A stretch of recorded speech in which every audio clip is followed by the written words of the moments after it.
I sent my wife $1,500 every single month without question. She told me her heart was failing and she needed experimental treatments. I believed her.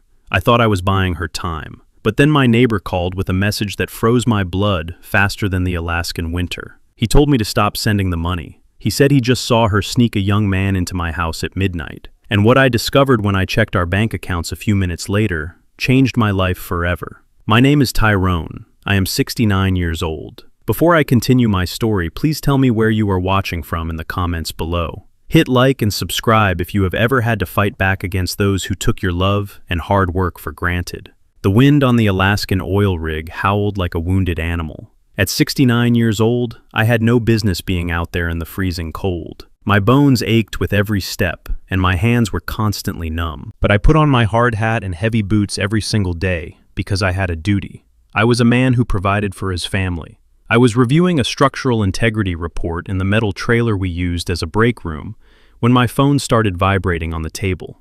It was Darnell. Darnell and I had been neighbors in Atlanta for over 20 years. He was a retired police officer. He was not the type of man to call me at 11 at night unless someone was dead or the house was burning down. I wiped the grease off my hands and answered the call. I expected a standard greeting, but Darnell did not waste time. His voice was tense and deadly serious. "Tyrone, you need to stop sending Valerie that money right now." I frowned and asked him what he was talking about. Darnell took a deep breath. "I am standing by my kitchen window right now, Tyrone. I just watched Valerie open your front door. She let a young man inside. He is maybe 30 years old. He parked his car 2 blocks away and walked to your house in the shadows. He was carrying a thick black briefcase. I stood frozen in the metal trailer. The heater was blasting hot air, but I felt a sudden drop in temperature deep inside my chest. I asked Darnell if he was sure. He told me his vision was 20/20, and the streetlights illuminated her face perfectly. She looked around the neighborhood before letting him in. She was hiding him. Darnell told me to watch my back and hung up the phone. The silence in the trailer was deafening. I stared at the blank screen of my phone. A young man, midnight, a black briefcase. The pieces did not make a simple picture of infidelity. It sounded like a business transaction. It sounded like a crime. I sat down heavily on a metal chair. I closed my eyes and thought about the reason I was thousands of miles away from my own home. 2 years ago, I officially retired from my career as a structural engineer. I had built a solid pension. I owned a beautiful home. I planned to spend my golden years fishing and reading on my back porch. But then Valerie started complaining about chest pains. She went to the doctor and came back with a devastating diagnosis. She told me her heart was giving out. She claimed her insurance would not cover the specialized treatments and the out-of-network cardiologist she desperately needed. She cried in my arms and said she was afraid of dying. I loved my wife. I did what any honorable man would do. I came out of retirement. I took a high-paying but brutal contract job on an Alaskan rig. For 2 whole years, I endured sub-zero temperatures and grueling physical labor. Every month, on the dot, I transferred $1,500 into her private medical account. I ate cheap canned food and slept in a cramped bunk bed so she could buy her medicine. I sacrificed my body and my peace of mind to keep her alive. And now Darnell was telling me she was sneaking healthy young men into our house under the cover of darkness. The heart condition was a lie. The $1,500 a month was a scam. I had been bleeding myself dry to fund her secret life. I pulled off my heavy work gloves. My hands were shaking, but it had nothing to do with the Arctic cold. I opened the banking app on my phone. The internet connection on the rig was notoriously slow. The loading circle spun for what felt like an eternity. Every second that passed felt like a physical blow. Finally, the screen loaded. I went straight to our joint checking account. The $1,500 I had transferred just 2 days ago was completely gone. The balance was zero. But that was not the worst part. I tapped on the tab for my primary retirement fund. This was the account where I kept the bulk of my life savings. It was the money I had earned over 4 decades of designing commercial buildings. It contained exactly $150,000. I stared at the screen, and my breath hitched in my throat. There was a bright red notification at the top of the page. A massive transfer request was pending. Someone had initiated a wire transfer to move the entire $150,000 out of my retirement fund and into an unrecognized corporate account. The transaction was flagged as pending because it required a secondary authorization due to the large amount. I clicked on the details. The request had been submitted from a new device just 10 minutes ago, right around the time Darnell saw the young man with the black briefcase enter my house. Suddenly, the puzzle pieces snapped into place with terrifying clarity. The young man was not a secret lover. He was a professional. He was a fraudulent notary or a dirty financial agent. Valerie was not just cheating on me. She was executing a calculated heist to wipe out my entire life savings. She waited until I was exhausted and asleep in another time zone to steal everything I owned. The anger that ignited in my chest was blinding. It burned away every trace of the love and loyalty I had carried for that woman. I did not call Valerie. I did not send her a message demanding an explanation. Explanations are for people who still believe there is a relationship left to save. I am an engineer. When a structure is compromised, you do not negotiate with the collapsing pillars. You reinforce the foundation, and you cut away the dead weight. I immediately called the 24-hour emergency fraud hotline for my bank. I bypassed the automated menus and demanded to speak to a security representative. I formally reported the pending transfer as fraudulent. I instructed them to freeze every single account under my name. I locked the checking account. I locked the savings account. I canceled all the credit cards. I placed a hard freeze on the retirement fund. I made sure Valerie could not buy a single cup of coffee with my money. Once the accounts were secured, I walked out of the break room and went straight to the site manager. I told him I was dealing with a severe family emergency. I quit my contract on the spot. I packed my duffel bag in less than 10 minutes. I booked a seat on the very next helicopter leaving the rig and bought a ticket on the earliest flight out of Anchorage back to Atlanta. My flight would land in the afternoon. Valerie had no idea I was coming. She thought she was dealing with a foolish old man who would simply keep working until he dropped dead. She thought her little late-night transaction was going smoothly. She did not know the accounts were frozen. She did not know her financial lifeline had just been severed completely. She was sitting in my house surrounded by lies and stolen money, waiting for a payout that would never arrive. I looked out the window of the helicopter as we lifted off over the frozen ocean. The cold truth settled over me. I was coming home. The ticking time bomb had been planted right under her feet, and I was the one holding the detonator. The cab ride from the Atlanta airport to my quiet suburban neighborhood felt exactly like a slow, agonizing march to an execution. I paid the driver entirely in cash and walked the last block to my own house to avoid drawing any attention. The familiar mighty oak trees and meticulously manicured lawns looked exactly the same, but the energy in the air was entirely different. It was mid-afternoon, and the sun was shining brightly. Valerie's white sedan was parked in the driveway, just as I expected. But parked right behind her car was a sleek silver Mercedes-Benz with heavily tinted windows. I knew that expensive car very well. It belonged to Brad. Brad was my 35-year-old son-in-law. He was a white man who had married my daughter Kendra exactly 5 years ago. I pulled my heavy brass spare key from my jacket pocket. I absolutely did not ring the doorbell to announce my arrival. I slipped the key into the brass lock and turned it with the practiced silence of a man returning to a hostile environment. The heavy mahogany door clicked open without making a single sound. I stepped directly into the grand foyer. The house was completely quiet at first, but a low, urgent murmur of anxious voices drifted from the formal dining room down the hall. I dropped my canvas duffel bag silently on the thick entry rug. I walked down the long corridor with the heavy measured steps of a soldier stepping onto a deadly battlefield. I reached the wide archway of the dining room and pushed the heavy double doors wide open with both hands.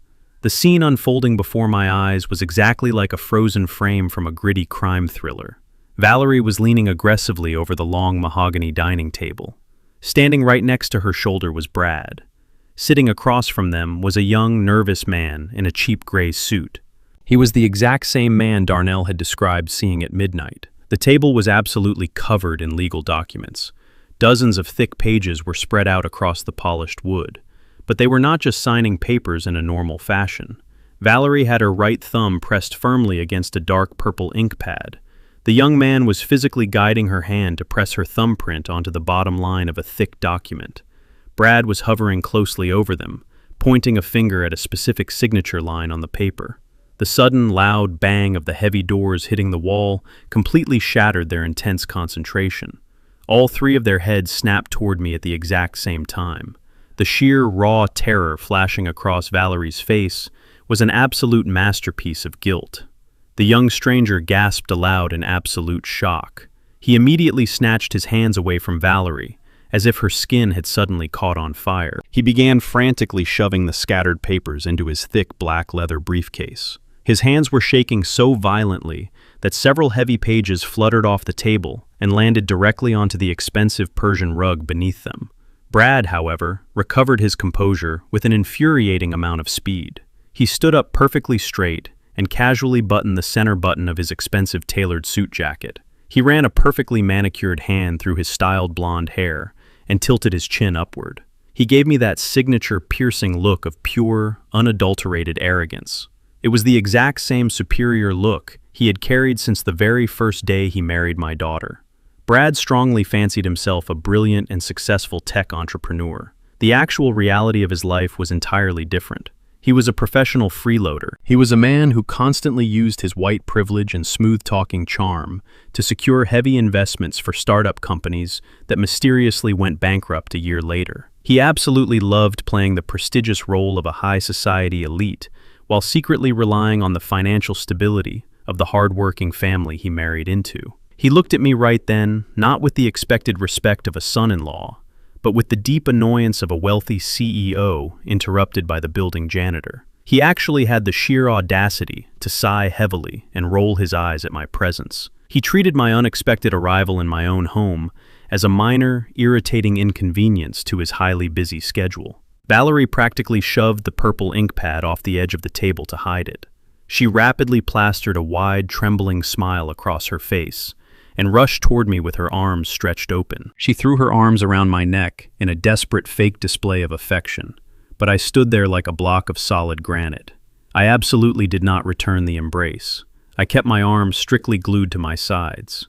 "Tyrone, honey, what a wonderful and amazing surprise," she squealed loudly. Her voice was artificially high-pitched and incredibly forced. "We had absolutely no idea you were coming home from Alaska so soon. Why did you not call me from the airport so I could come pick you up?" I simply stared coldly down at her lying face. I did not say a single word in response. My heavy, absolute silence made her panic visibly increase. She stepped backward nervously and gestured wildly toward the young man, who was still furiously zipping up his black briefcase. "This is Mr. Evans," she lied smoothly, without skipping a single beat. "He is a specialized agent from our primary life insurance company. He just came by to quickly update some outdated beneficiary clauses on your old policies. You know how incredibly complicated these corporate regulations get nowadays, Tyrone. We were just finalizing the boring paperwork to make sure everything is strictly in order for our future together." Brad took an aggressive step forward and crossed his arms tightly over his chest. He looked down at my worn-out leather work boots and my travel-stained heavy jacket with a look of absolute disgust. "Jesus Christ, Tyrone, you nearly gave Valerie a massive heart attack," he scolded loudly. His voice dripped with thick, heavy condescension. "You know perfectly well her heart condition is extremely fragile right now. You cannot just barge violently into the house like a common burglar and startle her like that. We are handling very complex legal matters here today. You should really have the basic common courtesy to call ahead when you decide to abandon your work contract and fly home entirely unannounced. You are causing severely unnecessary stress for your extremely sick wife." The absolute brazen gall of this man to stand right in the middle of the house I bought with my own hard-earned money and lecture me about courtesy was incredibly staggering. He was openly defending the lying woman who had completely faked a terminal illness to aggressively drain my bank accounts. They were actively spinning a massive web of lies right to my face. They genuinely believed I was a naive, tired old fool who would blindly swallow their ridiculous story without chewing. I still did not speak a single word to either of them. I slowly walked right past Valerie and completely ignored Brad. I moved purposefully toward the large dining table, The young man named Mr. Evans clutched his briefcase tightly to his chest and took 2 rapid, terrified steps backward. He looked exactly like a frightened rabbit trapped in the blinding headlights of a speeding truck. As I walked forward, the heel of my heavy Alaskan work boot crunched down heavily on something crisp. I looked down at the colorful Persian rug. It was one of the important documents the fake insurance specialist had carelessly dropped in his frantic panic to clean up the evidence. I slowly bent down and picked up the thick piece of paper. Brad lunged forward slightly, as if he desperately wanted to snatch it right out of my hands, but my cold, hard, unblinking stare stopped him dead in his tracks. I held the thick parchment paper up to the bright light of the chandelier. It was absolutely not a life insurance policy update. It was definitely not a medical document for Valerie.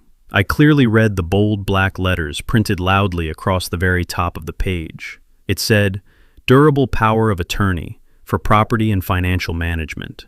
My eyes quickly scanned the dense legal paragraphs written below the title. It granted full, unconditional, and irrevocable authority over all of my bank accounts, real estate holdings, and retirement funds. The designated legal agent listed proudly on the document was not my wife, Valerie.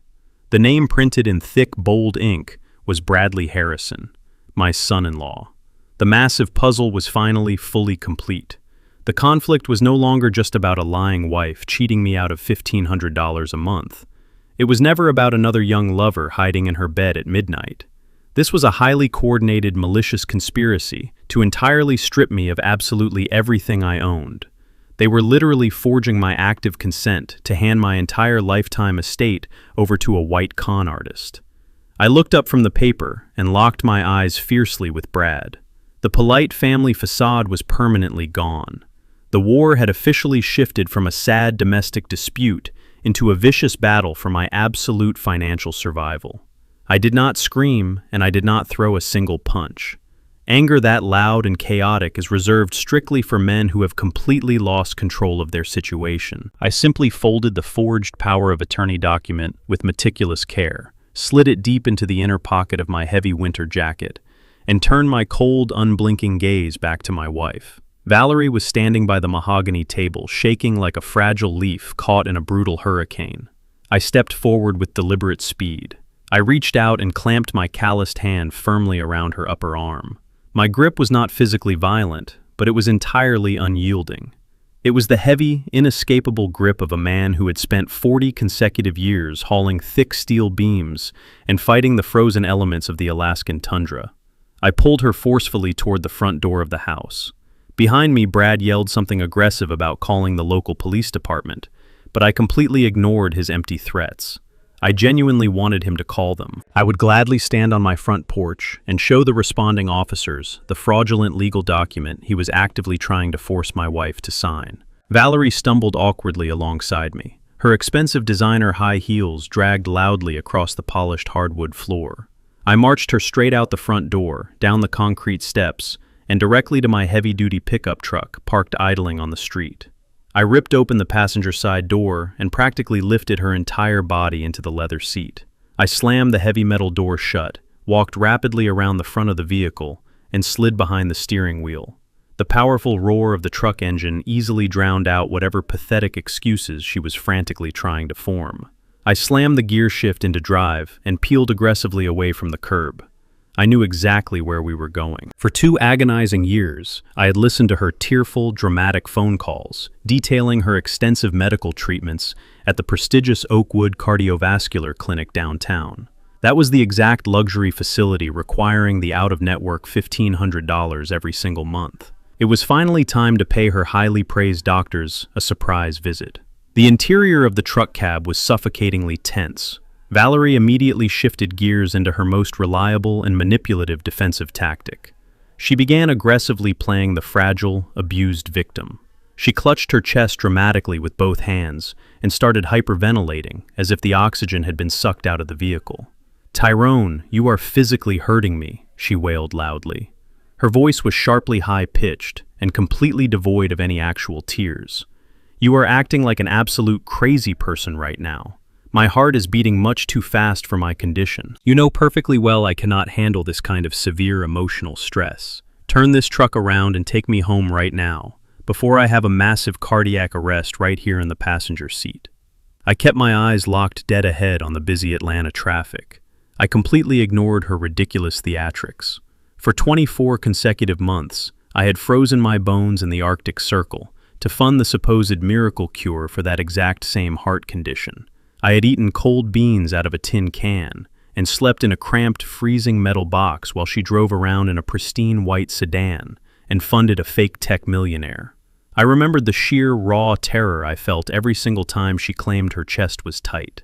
The agonizing fear of losing my wife of over 3 decades had kept me working double shifts when my aging joints screamed for rest. I was absolutely not going to let her weaponize my deep empathy against me ever again. She continued to scream and clutch her chest in fake agony, but I just pressed my heavy work boot harder down on the gas pedal.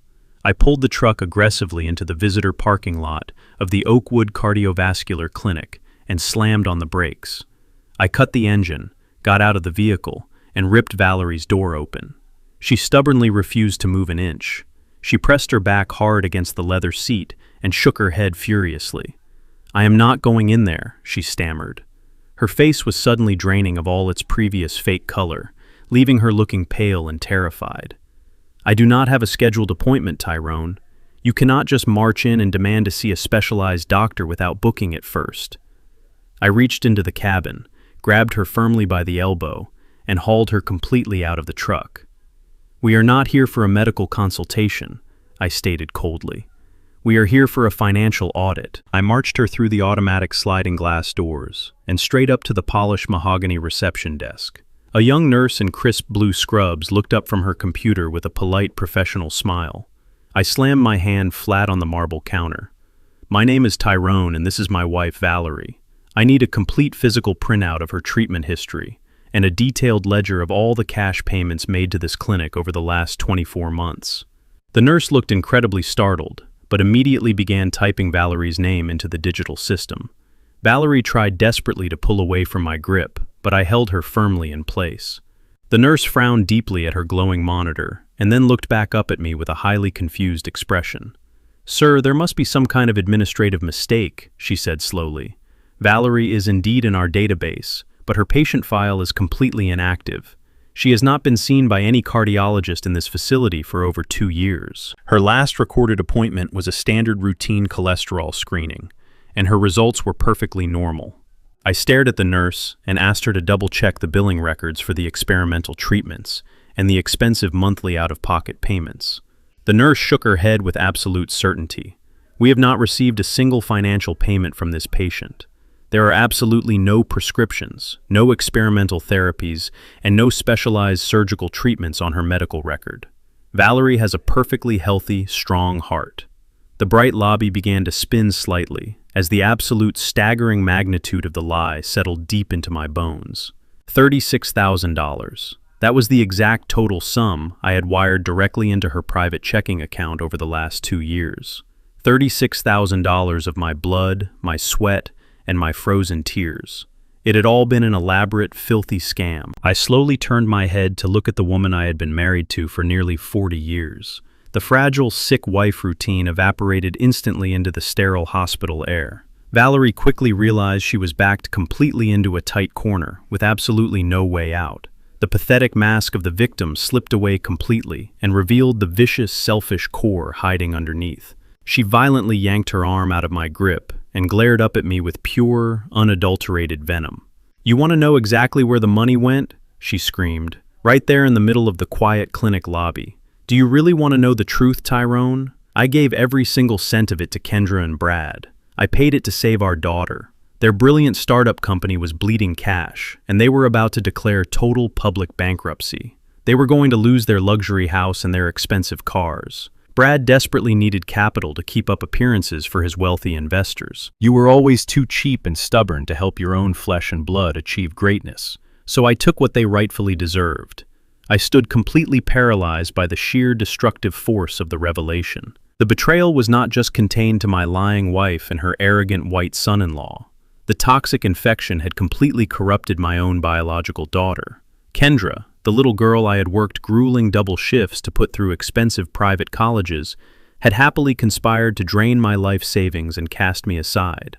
They had all sat around their expensive dining tables, drinking fine wine bought with my Alaskan paycheck, laughing at the old fool freezing in the snow to keep them rich.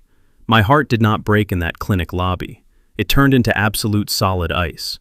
I did not say another single word to Valerie. I turned my back on her, leaving her standing completely alone in the center of the room.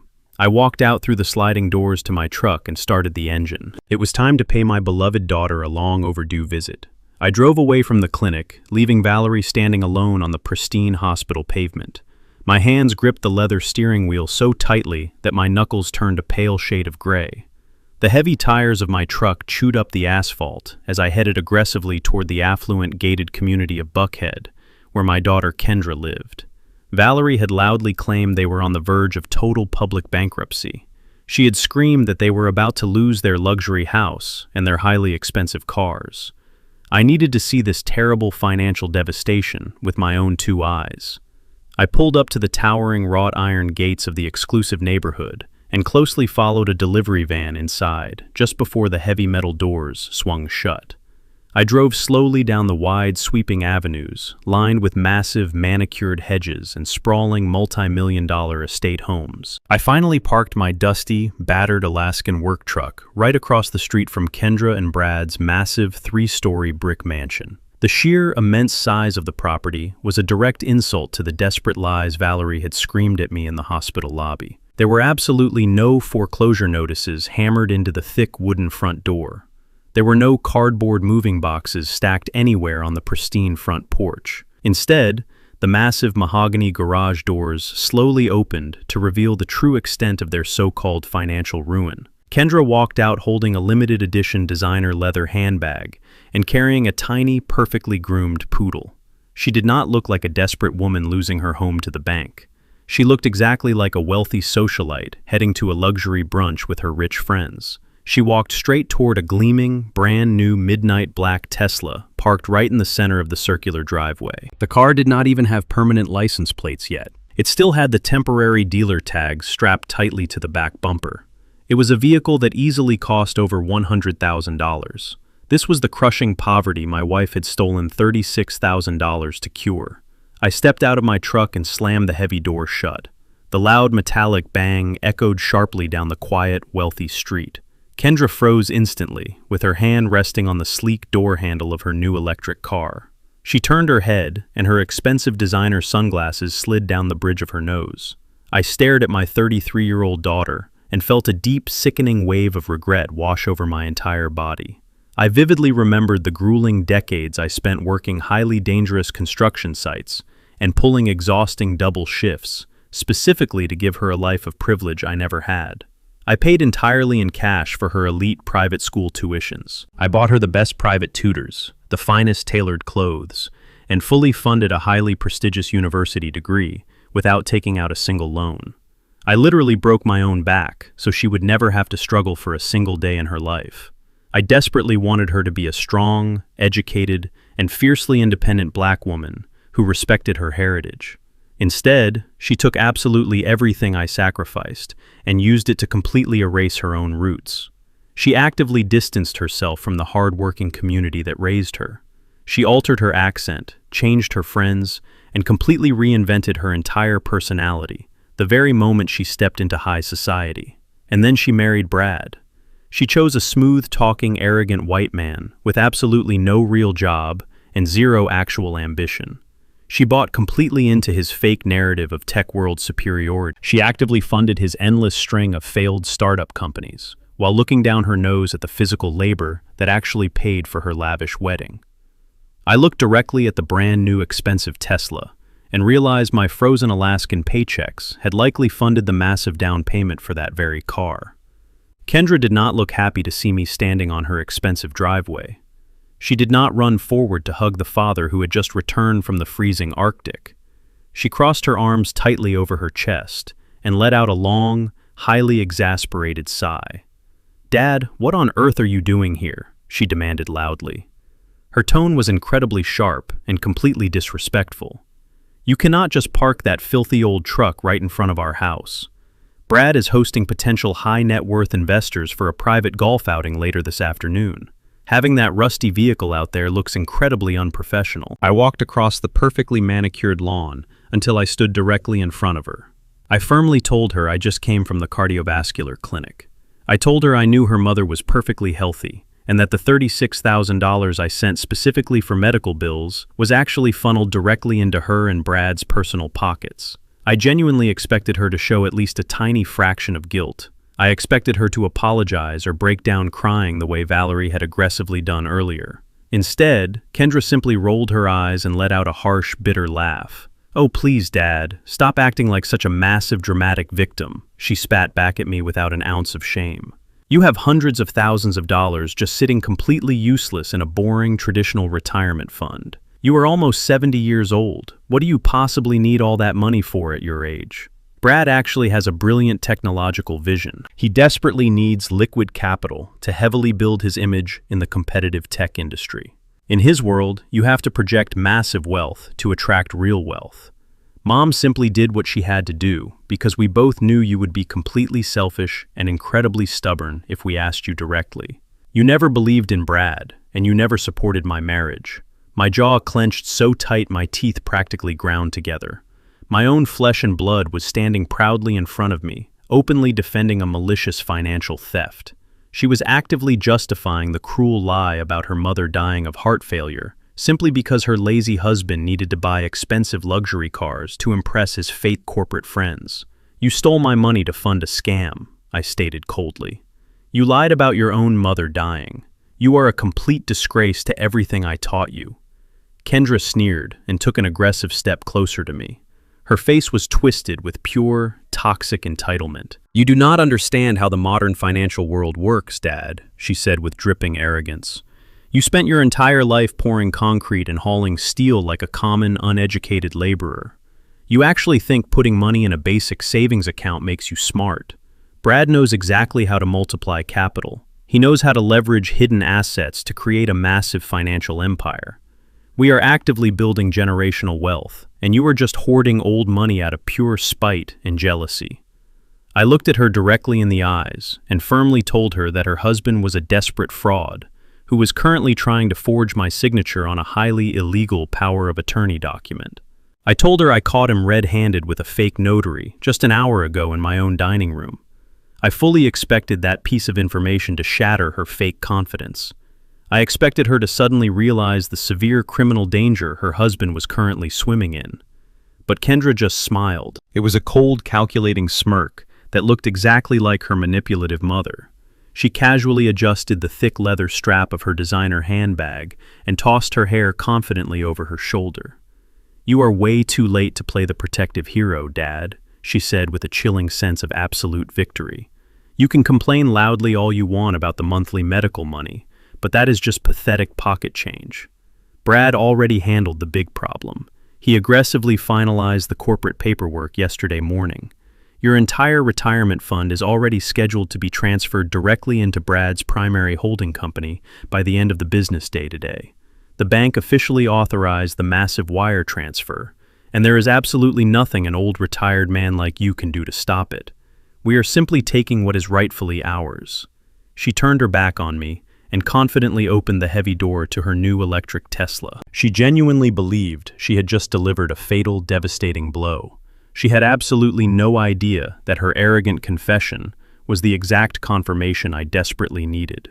The sharp knife was currently pressing directly against my throat, but she did not realize I had already completely disarmed the deadly blade. I left Kendra standing proudly next to her expensive electric car and drove straight out of the wealthy gated community. My foot pressed heavily on the gas pedal. The thick tires of my truck gripped the asphalt as I merged aggressively onto the highway, heading directly toward downtown Atlanta. Kendra firmly believed her arrogant husband had already won the financial war. She thought the massive wire transfer was processing right now. She had absolutely no idea that I had called the emergency fraud hotline from a freezing metal trailer in Alaska last night to lock everything down. But I am a structural engineer. I never blindly trust a single safety mechanism without physically inspecting the load-bearing pillars myself. A simple phone call to a customer service representative was simply not enough to guarantee the safety of my entire life savings. I needed hard-written proof. I pulled into the parking lot of the Central Financial District branch of my bank. I turned off the engine and marched through the heavy glass revolving doors. The massive bank lobby was quiet and heavily air-conditioned. I completely ignored the long line of regular customers waiting patiently for the front tellers. I walked straight up to the main reception desk and placed my heavy driving hands flat on the cool marble counter. I pulled out my physical state identification and my original account documents. I looked directly at the receptionist and demanded to see the senior branch manager immediately. I told her I initiated a maximum security hard freeze on my primary retirement fund late last night due to severe fraudulent activity. I explicitly demanded a stamped physical printout proving my $150,000 was completely secure and locked tightly in place. The receptionist saw the cold, unyielding intensity burning in my eyes. She did not argue or ask me to take a number. She immediately picked up her desk phone and dialed the back office. I stood perfectly still in the pristine lobby. I expected the manager to walk out with a simple piece of paper confirming my money was safe. I was absolutely ready to take that paper and use it to crush Brad's pathetic tech empire. The heavy oak door to the private offices clicked open. Mr. Harrison, the senior branch manager, stepped out into the lobby. I had known Mr. Harrison for over a decade. He was usually a man full of warm smiles and firm handshakes. But today, his face was completely drained of color. He looked physically ill. He nervously adjusted his expensive silk tie and refused to make direct eye contact with me as he walked across the polished marble floor. In that brief, agonizing moment of silence, my analytical mind rapidly connected the final missing pieces of the complex puzzle. I thought about the young, nervous man sweating in my dining room just an hour ago. I remembered the cheap gray suit and the dark purple ink pad. That man was not an insurance agent updating beneficiary forms. He was a highly corrupt public notary. Brad and Valerie had specifically hired a dirty official to illegally authenticate heavily forged documents. They needed a registered state seal to completely bypass the strict security protocols of a major financial institution like this one. I realized the true depth of their malicious planning. They did not just want my current cash. They wanted the legal ability to strip me of everything I owned without ever having to look me in the eye. Valerie had spent the last 2 entire years handling all of our household paperwork while I was freezing in Alaska. She had weaponized that time to perfectly practice and replicate my exact signature until it was completely indistinguishable from the real thing. They had built a massive legal weapon entirely behind my back. Mr. Harrison gestured nervously for me to follow him into his private office. He closed the heavy solid wood door and completely shut the window blinds to block out the view of the main lobby. He sat down heavily in his plush leather chair and folded his hands tightly together on the desk. "Tyrone," he began in a highly strained voice, "I received the urgent security alert from the National Fraud Department this morning. Your request to completely freeze all of your financial profiles was processed and executed perfectly across our entire system." I nodded sharply and demanded the printed confirmation of my retirement balance. Mr. Harrison let out a long, shaky breath and slid a thick manila folder across the polished desk. "The freeze was applied successfully, Tyrone," he said softly, "but it was applied to a completely empty vault. Your primary retirement account currently has a balance of $0.00. The sterile air in the office suddenly felt incredibly heavy. My lungs burned as I stared at the zero balance printed in bold black ink. I stared at him with absolute disbelief.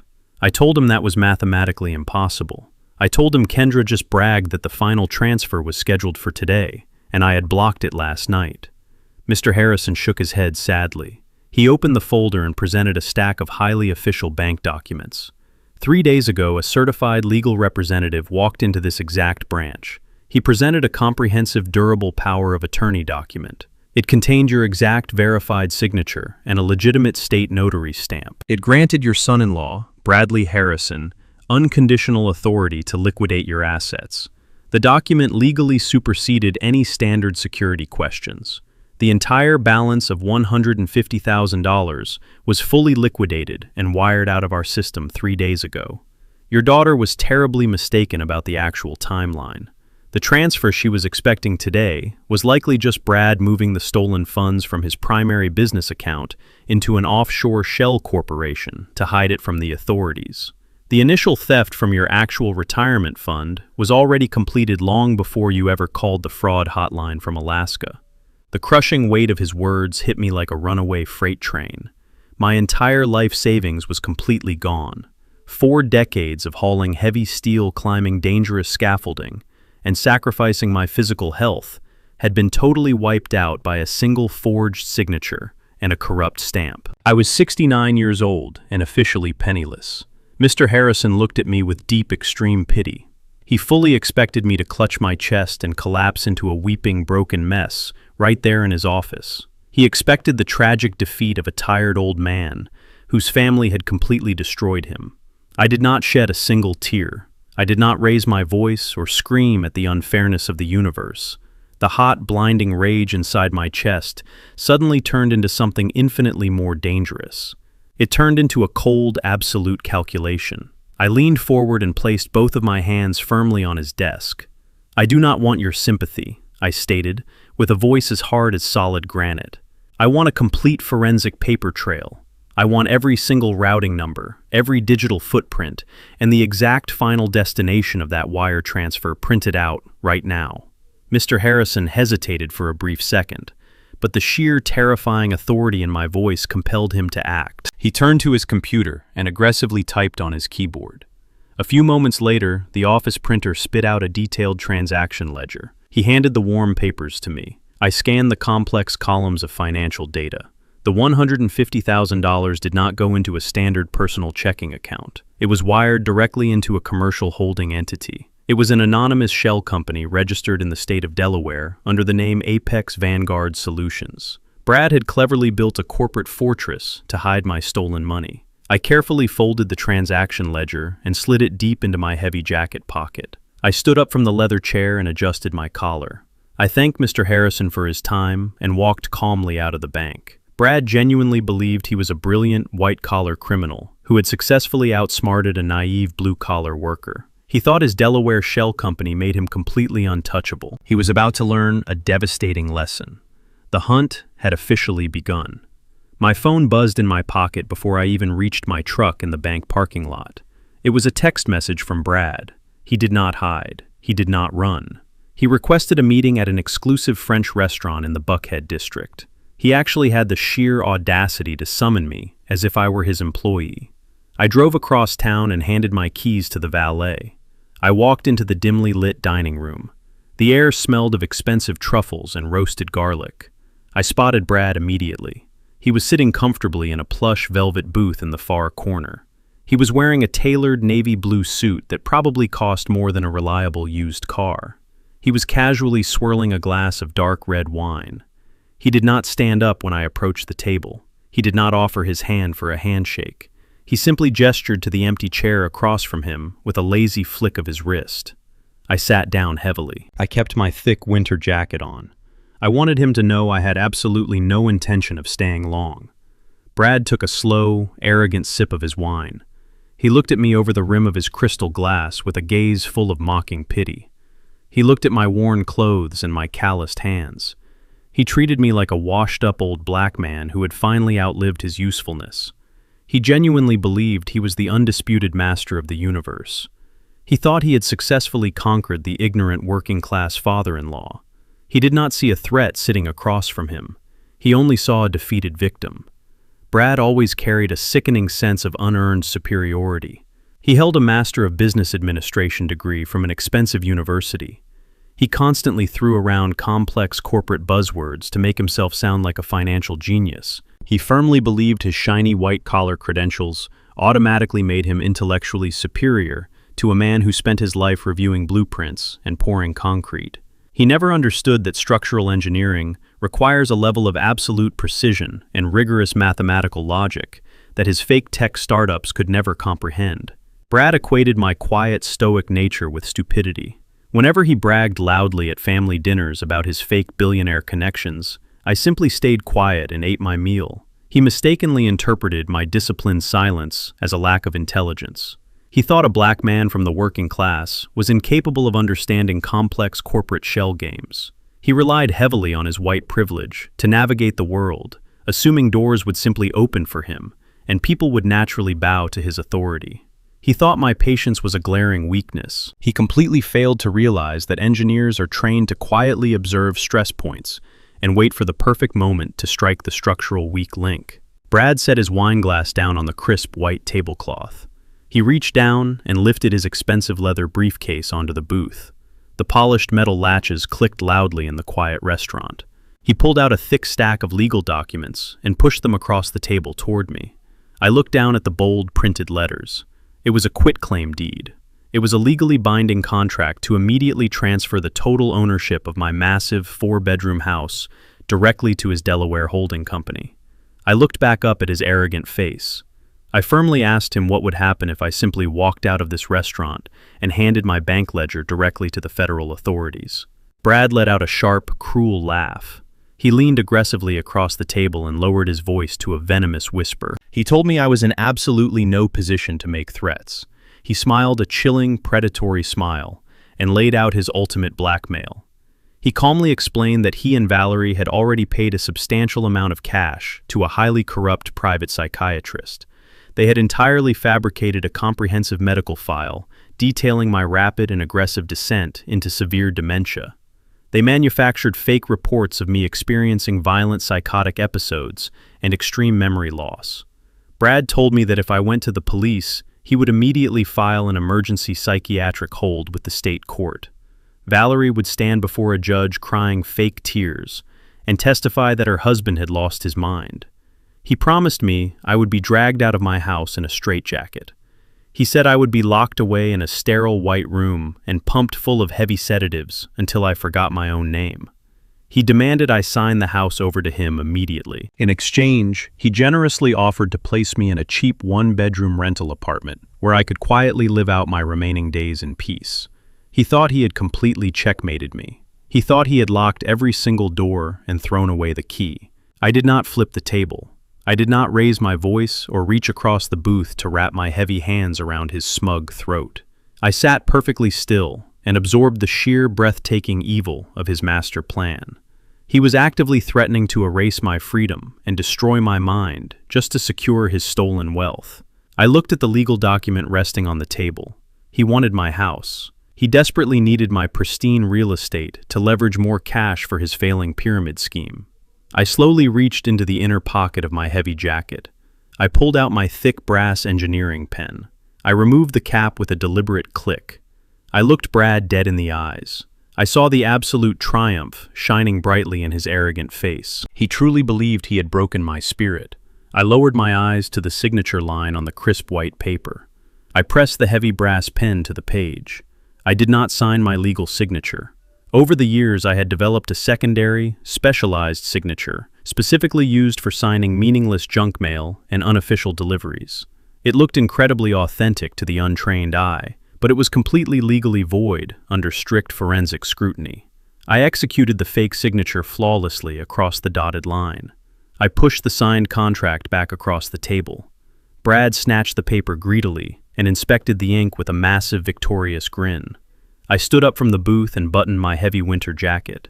I looked down at the arrogant white man sitting with his stolen prize. I gave him a wide, chilling smile that did not reach my eyes. "Enjoy the house, Brad," I said with a voice as smooth and cold as a frozen lake. I turned my back and walked out of the luxury restaurant. Brad happily ordered another expensive glass of wine to celebrate his flawless victory. He had absolutely no idea he had just swallowed a massive, lethal hook. The poisonous bait was firmly in his stomach, and I was holding the fishing line. 3 days after the restaurant meeting, I was sitting quietly in my living room. A loud, authoritative knock echoed through the quiet house. I opened the heavy wooden door to find a county sheriff standing squarely on my front porch. He was a tall, burly man in a crisp brown uniform, holding a thick metal clipboard.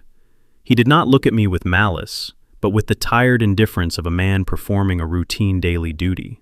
He asked if I was Tyrone. I nodded firmly. He handed me a formal piece of paper bearing the official county court seal. It was a 24-hour notice of eviction. The sheriff calmly explained that the legal ownership of the property had been completely transferred to a corporate entity named Apex Vanguard Solutions. The new owner had immediately filed an emergency court order to remove all unauthorized occupants from the premises. Brad had wasted absolutely no time. He processed the forged quitclaim deed with lightning speed to secure his stolen asset. I looked past the sheriff's broad shoulder and saw Brad's sleek silver Mercedes-Benz parked aggressively at the end of my driveway.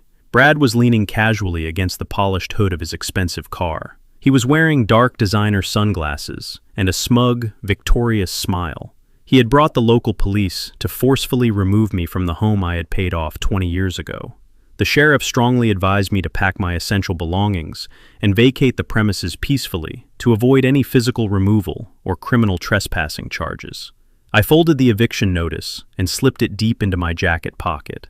I did not argue with the officer. Arguing with the law over a civil property dispute on your front porch is a complete waste of breath. The legal document looked perfectly legitimate on the surface. Brad had successfully weaponized the justice system against me. He thought he was watching the absolute destruction of a helpless, defeated old man. He had no idea he was actually watching the final critical stages of his own trap being set. The heavy front door swung open wider. Valerie stepped out onto the porch and stood right beside the sheriff. She crossed her arms tightly over her chest and looked down at me with an expression of pure, unadulterated ice. There was absolutely no trace of the woman I had married 40 years ago. There was no memory of the struggles we had overcome, or the life we had built together. She had fully and consciously chosen her side. She traded 4 decades of faithful marriage for the shiny illusion of high society wealth. She looked at my calloused hands and worn-out work boots with profound disgust. She had always harbored a secret, bitter resentment toward my working-class roots. She desperately craved the country club lifestyle that Brad and Kendra falsely projected to the world. She wanted to sip expensive champagne on luxury yachts and brag about her wealthy son-in-law to her superficial friends. To achieve that pathetic fantasy, she was perfectly willing to throw the father of her child directly onto the street. She stood there as a silent, arrogant judge, condemning me to sudden homelessness. She thought she was aligning herself with the ultimate winner of this financial war. She firmly believed Brad was her golden ticket to absolute luxury. She had no clue she had just chained herself to a sinking anchor. Valerie did not just want me gone. She wanted to humiliate me thoroughly in front of the authorities and her golden son-in-law. She turned around and walked back inside the house for a brief moment. She returned carrying a large, black, heavy-duty trash bag. She hoisted it up and dumped the contents directly onto the front lawn. My old flannel shirts, my heavy denim work pants, and my steel-toed boots tumbled out onto the green grass. She literally threw my clothes out into the yard like common garbage. "Get your filthy things off my property, Tyrone," she sneered loudly. Her voice was sharp and filled with cruel triumph. "You do not belong here anymore. This house belongs to a real businessman now. Brad is going to completely renovate this entire place. We are bringing in elite interior designers to tear out all your cheap, ugly fixtures." She stepped closer to the edge of the porch and lowered her voice just enough so the sheriff could not hear the vicious details of her gloating. "Kendra and I are going to finally live the life we truly deserve," she hissed venomously. "Brad is rolling your retirement funds into a massive tech venture. We are going to double that money in 6 months. We are taking a luxury cruise to the Mediterranean next spring. We are upgrading Kendra's wardrobe and joining the premier golf club downtown. You are going to rot in some miserable tiny apartment while we spend every single cent of your hard-earned savings. You brought this entirely upon yourself because you were too small-minded to understand real wealth." I looked at the clothes scattered on the lawn. I looked at the woman who had spent the last 2 years faking a deadly heart condition just to drain my bank accounts. She was practically vibrating with greed and arrogance. She was mapping out a lavish future funded entirely by my stolen pension and my stolen home. She genuinely thought she had orchestrated the perfect crime. She believed her future was completely secure. She thought I would beg or cry or plead for mercy. I did not pick up the clothes from the grass. I did not respond to her vicious taunts or defend my pride. I looked directly past her and asked the sheriff for permission to retrieve one specific personal item from the basement before I vacated the premises permanently. The sheriff nodded and told me to make it quick. I walked calmly past Valerie. She recoiled slightly as if my sheer proximity disgusted her. I walked down the narrow wooden stairs into the dark, unfinished basement. The air was cool and smelled heavily of damp earth.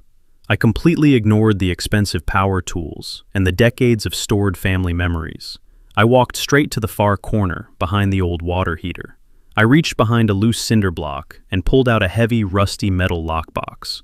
It was covered in thick dust and looked completely worthless to the untrained eye. I tucked the heavy box firmly under my right arm and walked back up the stairs. I stepped out onto the front porch and walked right past Valerie without sparing her a single glance. I walked down the driveway toward my truck. Brad was still leaning against his silver Mercedes. He watched me approach with his arms crossed, expecting a highly dramatic confrontation. He expected me to curse his name and demand my property back. Instead, I stopped a few feet away from him. I looked at his expensive tailored suit and his highly smug face. I did not say a word. I simply gave him a slow, acknowledging nod. I opened the door of my truck and placed the rusty lockbox carefully on the passenger seat. My absolute silence and complete lack of resistance finally pierced through his thick layer of arrogance. Brad's confident smile faltered for a fraction of a second. A sudden, visible shiver ran down his spine. He shifted his weight uncomfortably against his car door. He suddenly realized that a man who has just lost his life savings and his home should not be this terrifyingly calm. I started the engine and drove away, leaving them standing in the yard with their stolen prize. The air in the motel room smelled of stale tobacco and damp carpet. Tyrone sat on the edge of a mattress that sagged heavily in the middle. The flickering neon sign from the street outside cast long, trembling shadows across the peeling wallpaper. He placed the heavy metal box on his lap. The cold steel felt grounding against his palms. This box was the only thing he had managed to secure before walking out of his own home. He ran his calloused fingers over the combination lock. The satisfying click of the mechanism breaking open echoed loudly in the cramped, silent room. He lifted the lid slowly. A sharp shaft of amber light from the street lamp outside sliced through the darkness, illuminating the thick stacks of manila folders packed tightly inside. These papers were not simple memories or sentimental photographs. They were the physical manifestation of a lifetime of calculated risks and strategic maneuvers. Tyrone pulled the top folder out. The weight of the paper felt substantial. He opened it, letting his eyes trace the dense paragraphs of legal jargon and financial figures. For a moment, the sheer exhaustion of the past few days threatened to pull him under. He had been humiliated. He had been cast out by his own flesh and blood. Brad thought he had achieved a masterstroke by seizing the property. He thought he had left an old man with nothing but the clothes on his back and a cheap motel room to wait for the end. Tyrone stared at the documents, his breathing slow and steady. A profound sense of clarity washed over him, completely erasing the fatigue. The sorrow of a father betrayed was entirely replaced by the cold logic of a businessman who had always anticipated the worst in human nature. He carefully spread the files across the worn bedspread. Each page was a testament to his foresight. He had never been a man to leave his entire legacy unprotected, especially not when he knew exactly what greed could do to a family.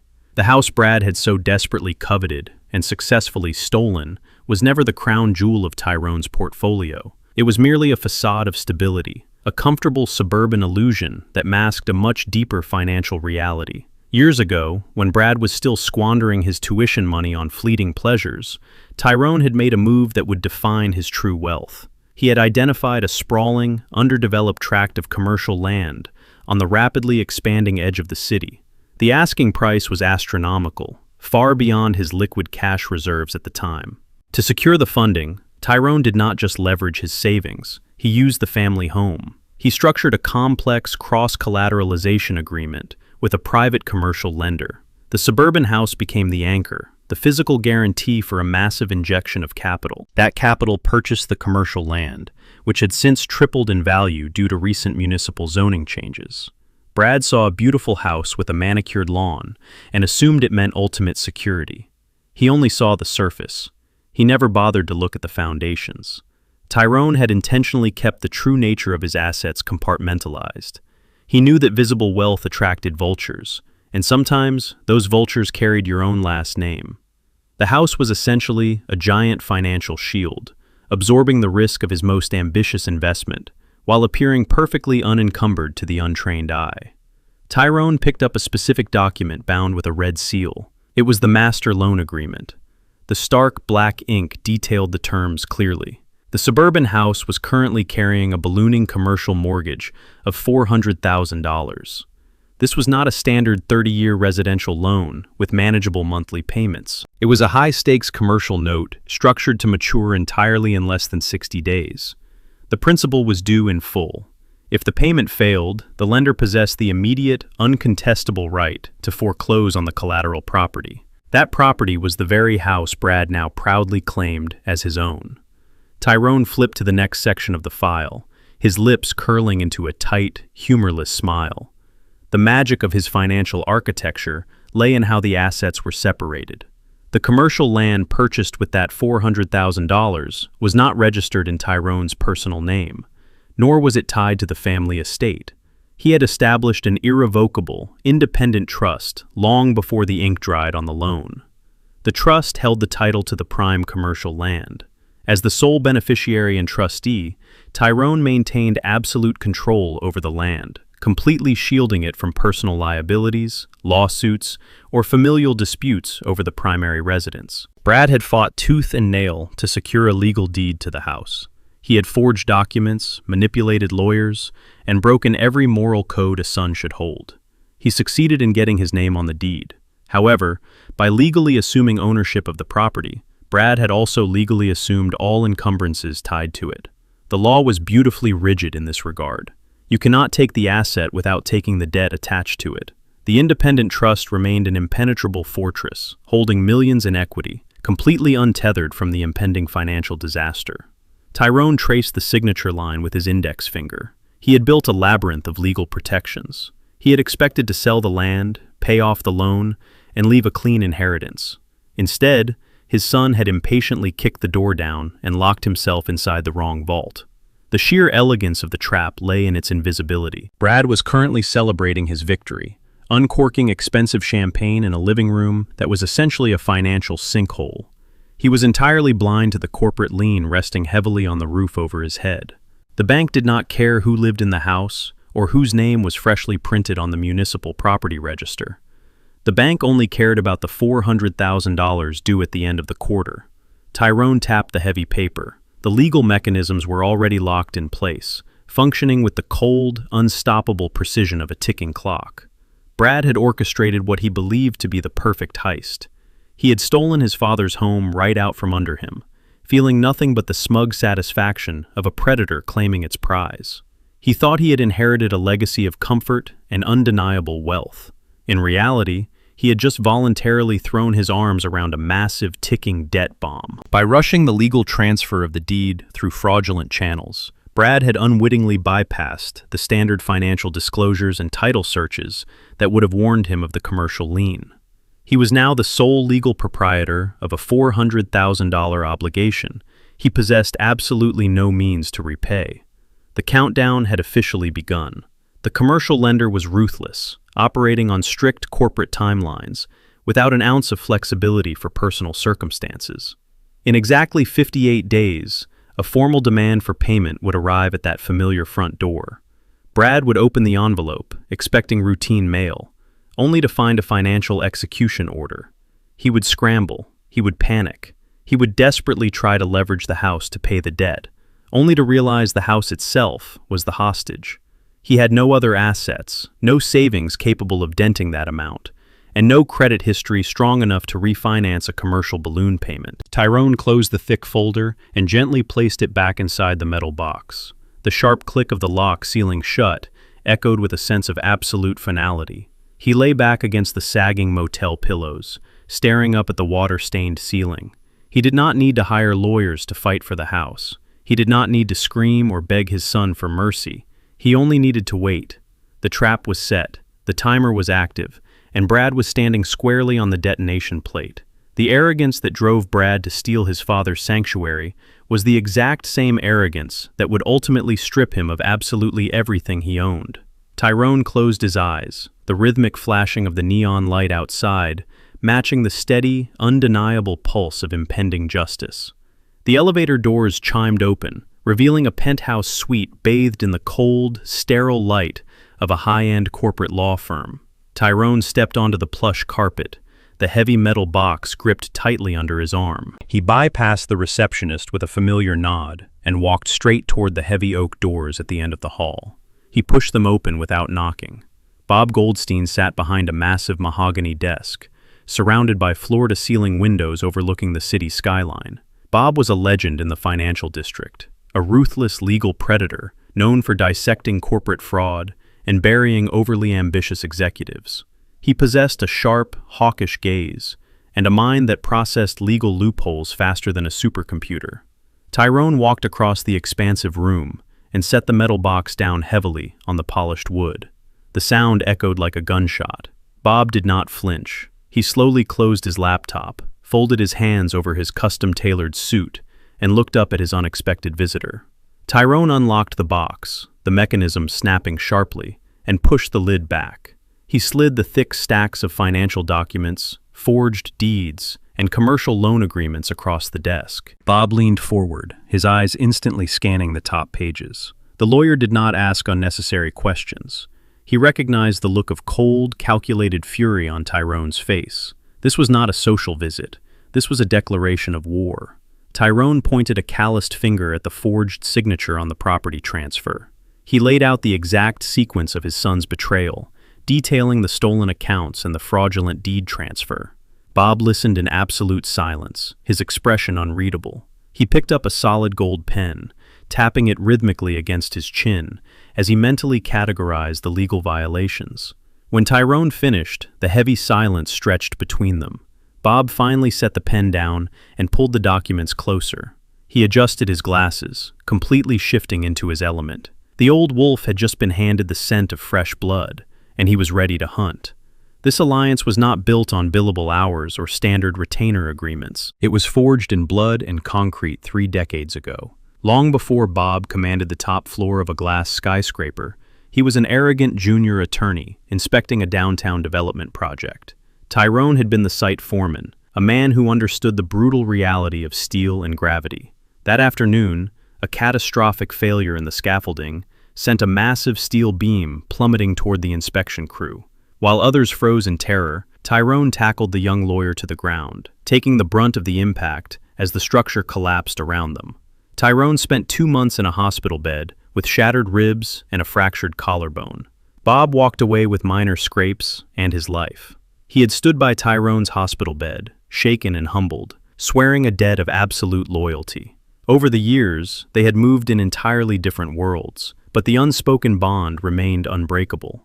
Bob never forgot the man who bled to ensure he could breathe. Now, staring at the evidence of a son's ultimate betrayal, Bob felt that ancient debt call out. He looked at Tyrone, seeing the same unyielding strength that had saved him all those years ago. This was not just another case file crossing his desk.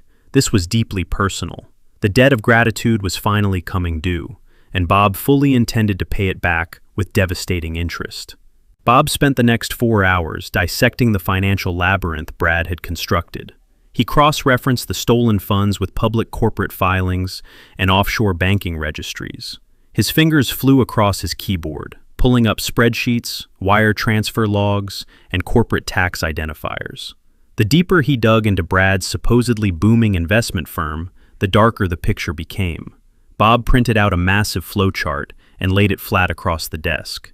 He traced a red line from Tyrone's drained savings accounts directly into the primary operating account of Brad's company. Then, he tapped a cluster of outbound transactions. Brad was not running a legitimate investment portfolio. He was not buying assets or generating actual revenue. Brad had built a textbook Ponzi scheme.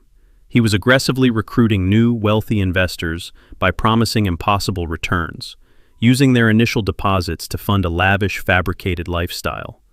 When early investors began demanding their guaranteed payouts, Brad hit a wall. He had burned through the capital.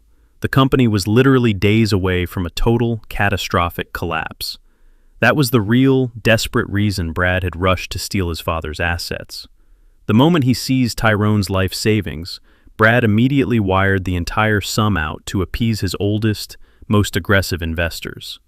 He used his father's blood money to temporarily plug a massive, gaping hole in a sinking ship. Brad thought he had successfully bought himself more time to recruit new victims. Bob pointed out the glaring discrepancies in the ledger. The stolen cash barely covered the immediate liabilities. The core structure of the firm was completely hollow. Every single dollar Brad touched was hopelessly tainted by wire fraud and systemic embezzlement. He had not just stolen from his family, he had defrauded powerful, dangerous people across the city. By funneling his father's clean money into a fraudulent enterprise, Brad had elevated his crime from simple domestic theft to a massive federal offense. Bob leaned back in his leather chair, a cold, predatory grin spreading across his face. Brad was arrogant enough to believe he was a financial genius, but he had left a digital paper trail so wide and reckless, it was practically a confession. The sheer scale of the fraud was staggering, and the house of cards was fundamentally incapable of sustaining itself. Tyrone stared at the damning flowchart, his jaw set like granite. A lesser man would have immediately picked up the phone and dialed local law enforcement. He could have had Brad arrested for forgery and grand theft before sunset. But calling the police would only initiate a standard, sluggish criminal trial. Brad would hire slick defense attorneys, post bail, and drag the process out for years while hiding whatever assets remained. That was completely unacceptable. Tyrone looked at Bob, and the two men shared a silent, mutual understanding. They were not going to hand Brad a quick, predictable defeat. They were going to dismantle his entire existence. Bob gathered the most incriminating documents, the fraudulent tax returns, the fabricated investor portfolios, and the illegal wire transfer receipts. He compiled them into a thick, unmarked dossier. They would bypass local authorities entirely and strike at the apex of financial destruction. Bob sealed the dossier. He would dispatch it anonymously through a secure courier directly to the Criminal Investigation Division of the Internal Revenue Service. The IRS did not negotiate. They did not care about family drama or sob stories. When they detected a multi-million-dollar Ponzi scheme actively evading federal taxes, they moved with the crushing force of a natural disaster. They would freeze every single bank account tied to Brad's name. They would seize his assets, lock the doors of his company, and absolutely obliterate his reputation. By the time Brad realized he was under federal investigation, he would already be completely paralyzed. The commercial bank was preparing to demand the $400,000 balloon payment on the house. The aggressive investors were waiting for returns that no longer existed. Now, the federal government would be kicking down his office doors. Tyrone stood up, leaving the metal box on the desk. The web was flawlessly woven, the lethal threads pulled perfectly tight. He walked out of the office, knowing his son was about to be devoured alive. The invitation arrived via a crisp, heavily embossed envelope, a stark contrast to the cheap motel stationery Tyrone had grown accustomed to over the past few days. Kendra had written the note herself, her elegant, sweeping calligraphy masking the venom beneath the ink. She formally requested his presence for a family reconciliation dinner at the house that evening. The audacity of the gesture was almost impressive in its pure, unadulterated cynicism. They had stolen his sanctuary, drained his life savings, and cast him out onto the street. Yet now they wanted to break bread. Tyrone knew exactly what this charade was about. It was certainly not a gesture of remorse or a desperate plea for a betrayed father's forgiveness. It was a calculated, sterile mop-up operation.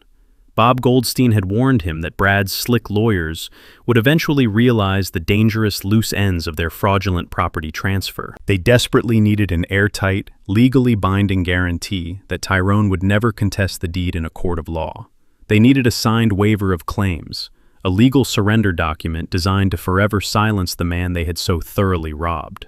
Tyrone stood in front of the cracked, water-stained mirror in his motel bathroom, meticulously adjusting the collar of his only remaining tailored suit.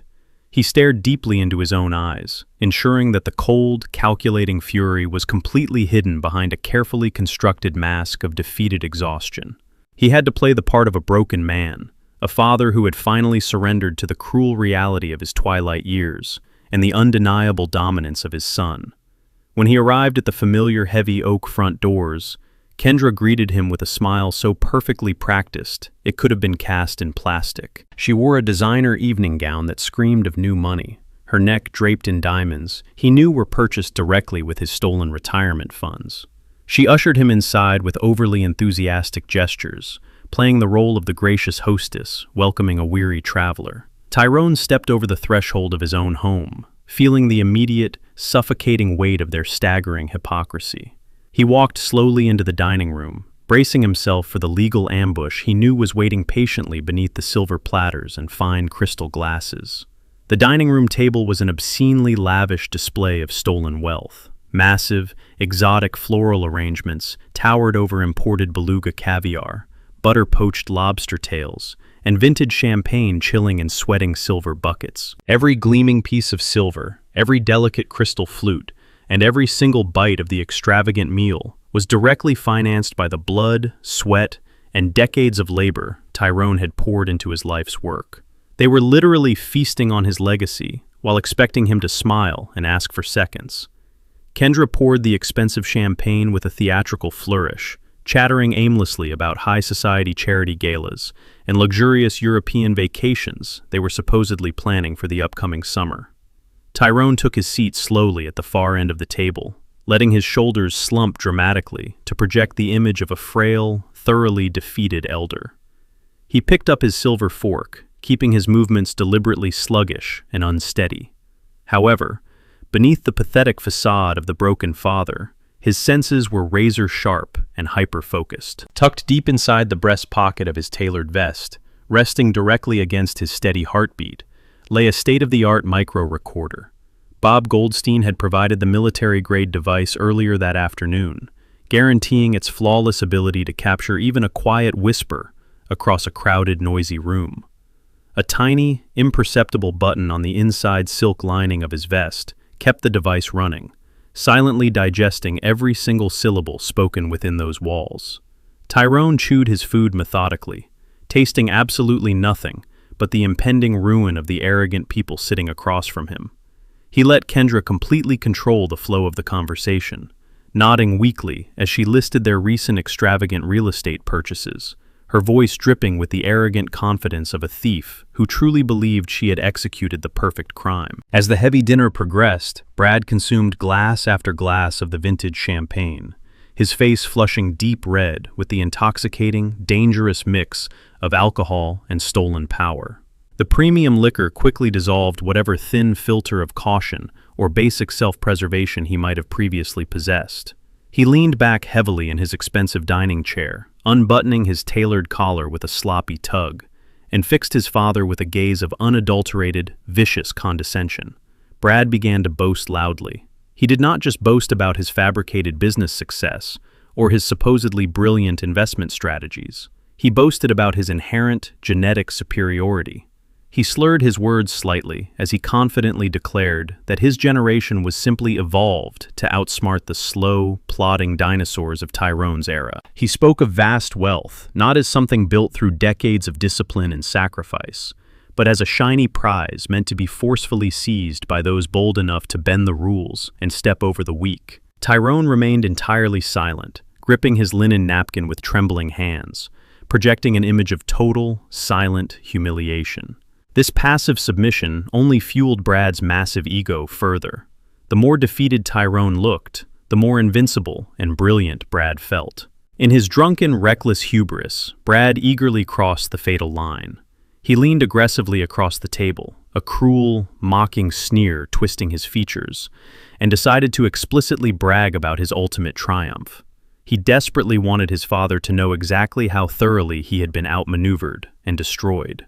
Brad openly recounted the exact, granular details of the fraudulent property transfer. He laughed uproariously as he described the sheer incompetence of the legal system, detailing how easily a handful of untraceable cash could erase decades of legitimate ownership. He explicitly and loudly named the corrupt notary public he had hired from the financial district. Brad boasted about sliding a thick envelope containing $20,000 in cash across a dimly lit desk to secure the official, binding stamp on the forged property deed. He mocked the way Tyrone's signature looked on the fraudulent document, laughing hysterically at how pathetically easy it was to digitally replicate the handwriting of an old, tired man. He detailed the entire criminal conspiracy step by step, laying out the precise timeline, the illegal bribes, and the exact fraudulent methods used to orchestrate the grand theft of the estate. Kendra tried to place a frantic warning hand on her husband's arm, a fleeting moment of genuine panic flashing in her wide eyes. But Brad swatted her hand away with a dismissive grunt. He was completely untouchable in his own mind, a financial god reveling in his absolute, undisputed victory. Every single syllable of his arrogant, drunken confession resonated clearly through the quiet dining room, traveling straight into the breast pocket of Tyrone's vest. Tyrone waited patiently until Brad finally ran out of breath, his chest heaving with drunken, arrogant laughter. The timing of the exit had to be absolutely perfect. Tyrone let his heavy silver fork clatter loudly onto the expensive china plate, breaking the room's tension with a sharp crack. He lowered his head slowly, burying his face deep in his trembling hands. He forced his shoulders to shake violently, producing a ragged, hollow sound that perfectly mimicked the suppressed, agonizing sob of a man whose spirit had finally been entirely crushed. He sat there for a long, agonizing minute, playing the devastated victim with flawless, calculated precision. When he finally looked up, he made sure his eyes were wide and filled with a fabricated, vacant despair. He pushed his heavy chair back, the wood scraping harshly against the polished floor, and slowly rose to his unsteady feet. He mumbled a broken, pathetic apology, stating that the rich wine and the overwhelming conversation had simply become too much for his old, failing heart to bear. He claimed he desperately needed to go back to his cheap motel to rest, entirely ignoring the thick legal waiver document that Kendra had just discreetly slid onto the edge of the table next to a heavy gold pen. Brad just laughed again, raising his half-empty crystal glass in a mocking, triumphant toast to his retreating father. Kendra sighed in loud exasperation, clearly annoyed that her flawless plan to secure the final signature had been temporarily delayed by an inconvenient emotional outburst. Tyrone did not look back. He shuffled slowly and pitifully toward the front door, maintaining the strict illusion of frailty until he stepped out into the cool, dark night air. The heavy oak doors clicked shut behind him, sealing the thieves inside their stolen fortress. The exact moment he was out of sight from the front windows, Tyrone's posture instantly and completely transformed. His curved spine straightened like a steel rod, his intentionally trembling hands steadied into tight fists, and the pathetic facade of the broken old man vanished into the night air. He reached a steady, confident hand into his vest pocket, his fingers brushing against the cold, hard casing of the micro-recorder. The digital device was warm from his body heat, safely holding a flawless, crystal-clear confession of federal wire fraud, bribery, and grand theft. The trap was now fully armed, and his arrogant son had just willingly handed him the detonator. The morning sun glared relentlessly off the polished hood of Brad's imported sports car as he tore through the crowded streets of the financial district. He gripped the leather steering wheel with one hand, his knuckles white with nervous energy, while his other hand rested possessively on a sleek, carbon fiber briefcase sitting on the passenger seat.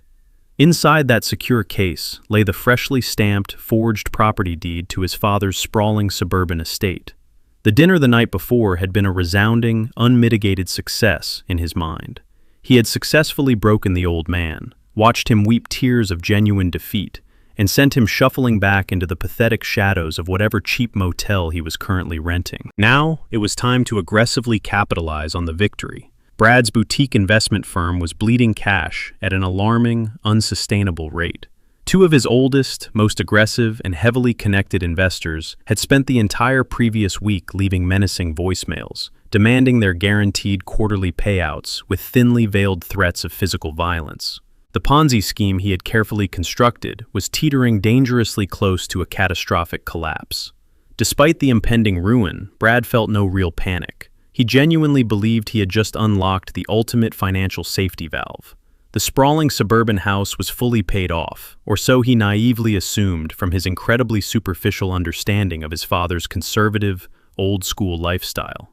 By legally binding his own name to the property deed, Brad intended to leverage the home's massive accumulated equity to secure an immediate, high-yield line of commercial credit. He needed at least $500,000 in liquid capital by the end of the business day to quiet the angry investors, plug the gaping holes in his ledger, and keep the fabricated illusion of his company intact.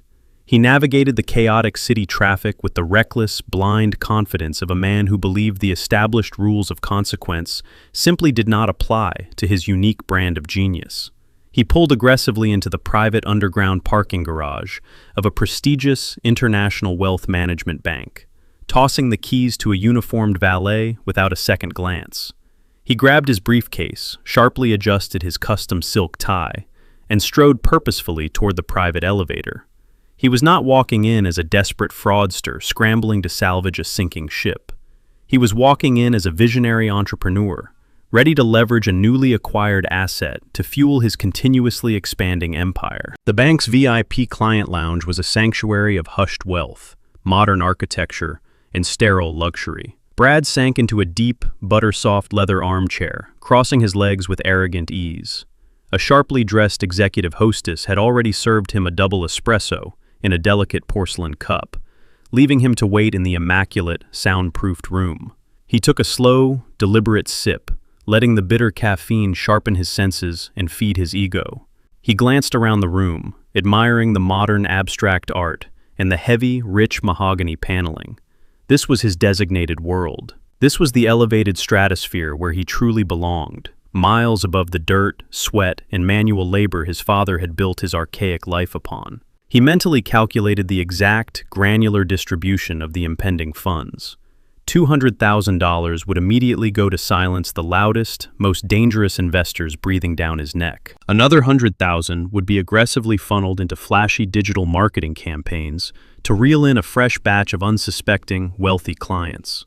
The remainder would effortlessly cover his ballooning personal credit card bills and a hefty cash deposit on a new luxury yacht Kendra had been admiring. He smiled down into his dark coffee cup. Taking the house from Tyrone had been brilliantly, laughably simple. The forged signature, the easily bribed notary public, the pathetic display of his father's utter defeat at the dining table. It was all a shining testament to his own superior intellect and ruthlessness. He had orchestrated the perfect, frictionless wealth transfer. He checked his solid gold wristwatch, a heavy, ostentatious piece of hardware purchased entirely with stolen capital, and waited impatiently for the senior loan officer to return with the final approval documents and the necessary wire transfer codes. The heavy mahogany door finally clicked open, but the senior loan officer did not walk into the lounge alone. He was flanked by two stern, imposing men, wearing remarkably plain, unbranded dark suits. The loan officer's face was completely drained of color, his usual polished and overly friendly demeanor replaced by a look of sheer, unadulterated terror. Brad's arrogant smile faltered slightly as he set his espresso cup down on the glass coffee table, a sudden chill creeping into the room. The two men in suits bypassed the trembling loan officer entirely and stepped directly into the center of the VIP lounge. They did not offer polite greetings or extended handshakes. One of the men reached inside his breast pocket and produced a sleek leather badge wallet, flipping it open with practiced efficiency to reveal a heavy, gleaming gold shield. They identified themselves strictly and coldly as special agents from the Criminal Investigation Division of the Internal Revenue Service. Brad felt a sudden, icy knot form deep in the pit of his stomach. The air in the room suddenly felt incredibly thin. He instinctively reached for his carbon fiber briefcase, but the second federal agent smoothly stepped forward, placing a large, unyielding hand firmly over the leather handle. The loan officer cleared his throat, his voice cracking and trembling, as he addressed his formerly prized client.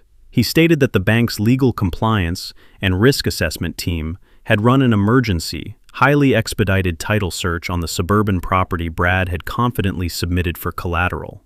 The credit application was unequivocally and permanently denied. Brad opened his mouth to argue, ready to unleash a torrent of legal threats, but the loan officer cut him off, stammering out the fatal, hidden reality of the estate. The property was not free and clear. It was currently carrying a massive, senior commercial lien of $400,000, securely tied to an independent corporate entity, and the strict balloon payment was scheduled to detonate in a matter of weeks.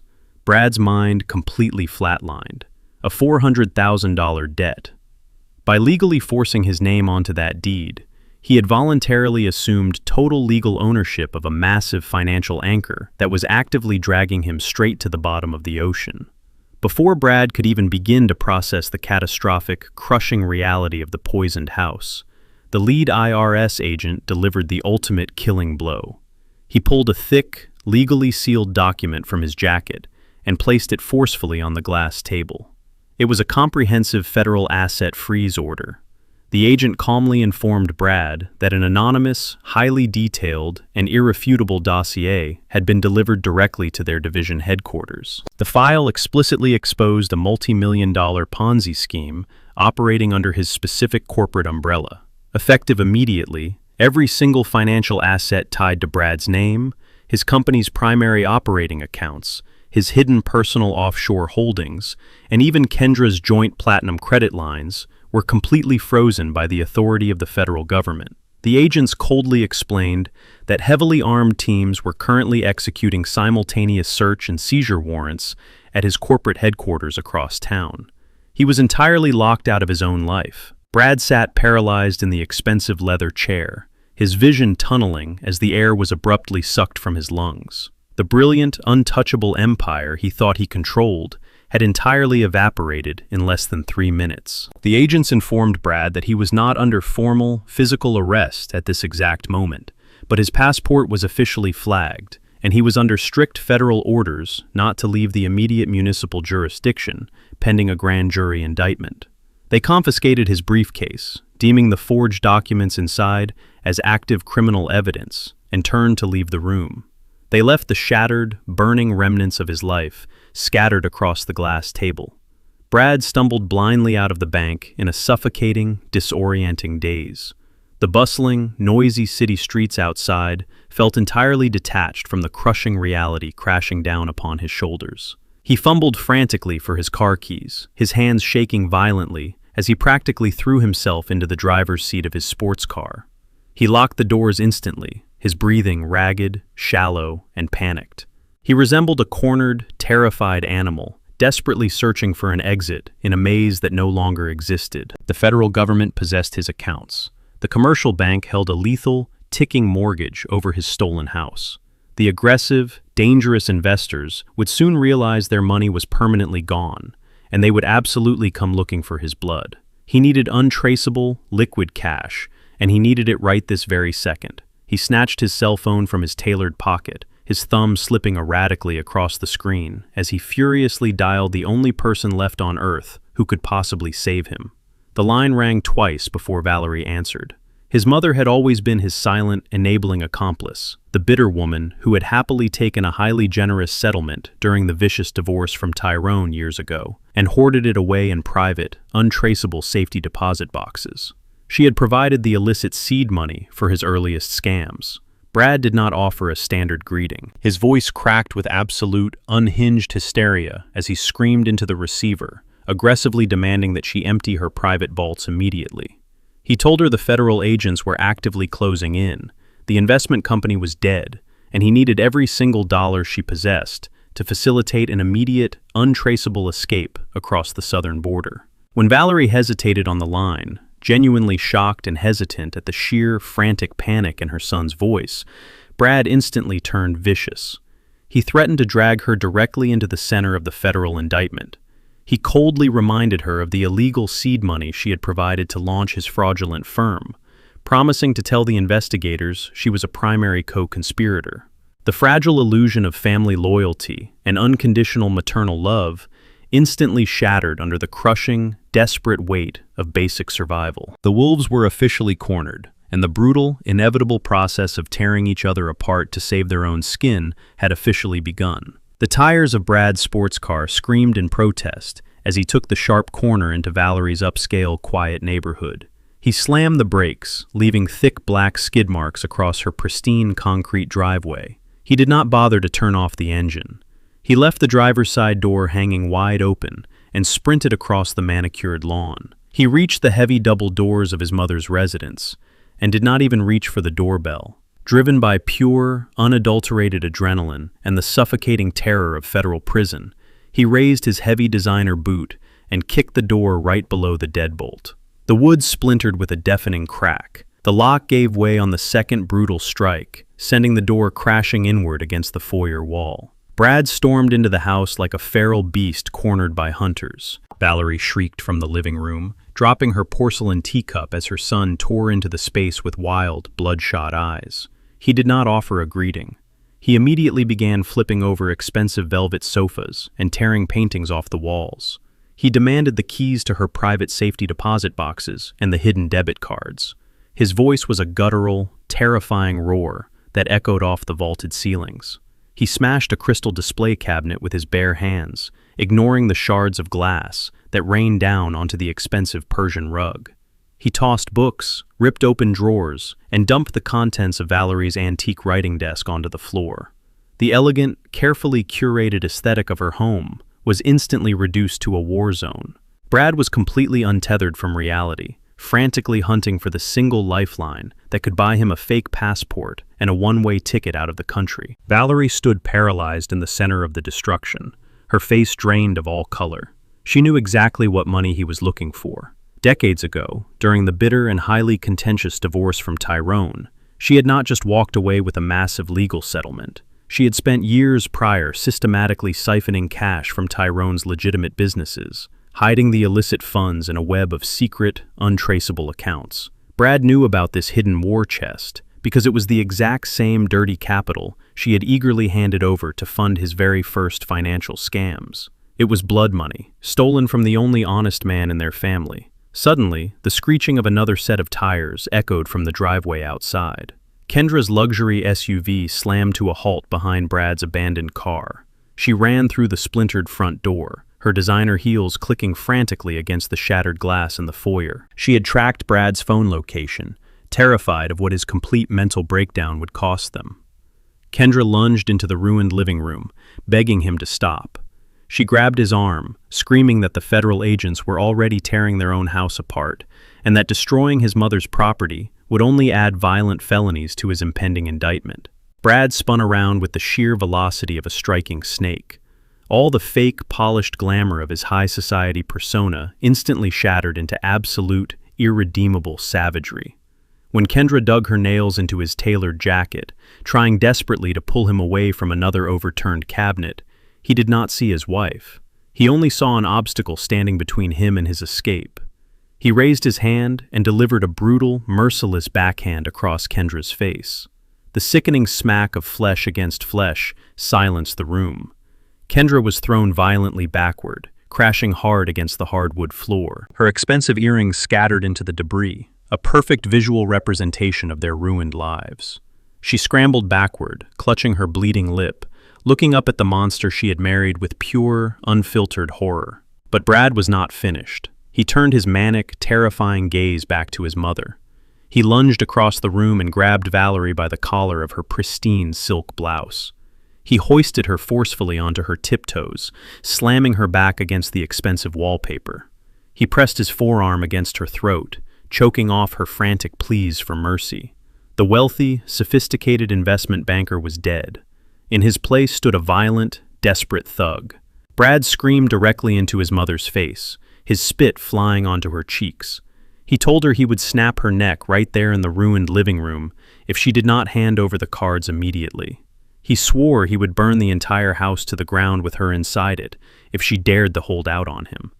Valerie gasped for air, her manicured hands clawing uselessly at his iron grip.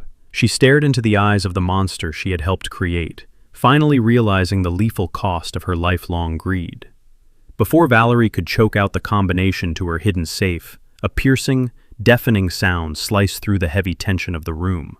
The relentless wail of multiple police sirens echoed sharply down the quiet suburban street.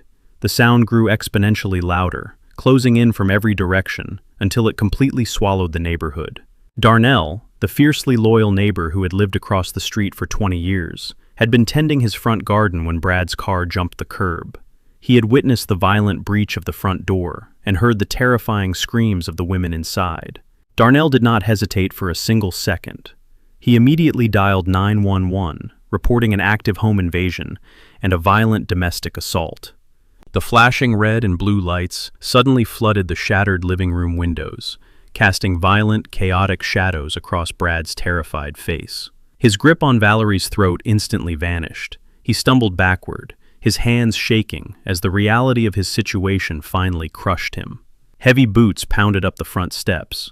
Armed police officers stormed through the splintered doorway, their service weapons drawn and aimed directly at his chest. They screamed commands that completely drowned out Kendra's sobbing. Brad did not even try to run. His legs simply gave out. Two officers grabbed him roughly, slamming him face first against the wall he had just destroyed. The cold, heavy steel of the handcuffs snapped aggressively around his wrists, biting painfully into his skin. They dragged the broken, humiliated fraudster out of the house and threw him into the back of a waiting squad car. The great financial visionary was now just another violent criminal, locked in a cage he could never manipulate his way out of. The harsh, fluorescent lights of the county detention center buzzed with a relentless mechanical drone. Brad sat hunched on a bolted metal stool, shivering inside a rigid, oversized orange jumpsuit that smelled strongly of industrial bleach and stale sweat. The bespoke Italian suits, the imported silk ties, and the polished veneer of the untouchable financial visionary had been entirely stripped away, replaced by the universal uniform of the defeated. The physical toll of the past 48 hours was brutally evident on his face. Dark, bruised bags dragged under his bloodshot eyes, and a raw, purple contusion swelled along his cheekbone from where the arresting officers had pinned him against his mother's ruined wall. Yet, the physical pain was absolutely nothing compared to the psychological execution he had endured just 2 hours prior. While pacing his cramped holding cell, a pair of federal agents had arrived to serve the official indictment. The state charges for domestic assault and home invasion were suddenly dwarfed by the massive, crushing weight of the federal warrants. Wire fraud, tax evasion, and the orchestration of a multi-million-dollar Ponzi scheme were now permanently attached to his name. The IRS had officially seized his entire existence. The walls of the cinder block cage were rapidly closing in, and Brad was suffocating under the realization that he was facing decades inside a federal penitentiary. He was a cornered predator who had finally been dragged into the slaughterhouse. The heavy steel door on the visitor's side of the room clanged open with a sharp, echoing thud. Brad jerked his head up, his desperate eyes locking onto the figure stepping into the sterile room. Tyrone walked in with the slow, measured grace of a man who possessed absolute control over his surroundings. He wore a sharply tailored charcoal suit, his posture impeccably straight, completely unaffected by the grim, oppressive atmosphere of the jail. He approached the thick, reinforced glass partition and sat down on the stool directly opposite his son. The contrast between the two men was stark and devastating. Brad was a chaotic, trembling mess of manic energy, his hands shaking violently as he snatched the plastic telephone receiver from its cradle. Tyrone simply looked at him. He did not rush. He took his time, meeting his son's terrified, bloodshot gaze with a chilling, impenetrable calmness. Tyrone slowly lifted his receiver and brought it to his ear, waiting in total silence for the broken man on the other side of the glass to speak.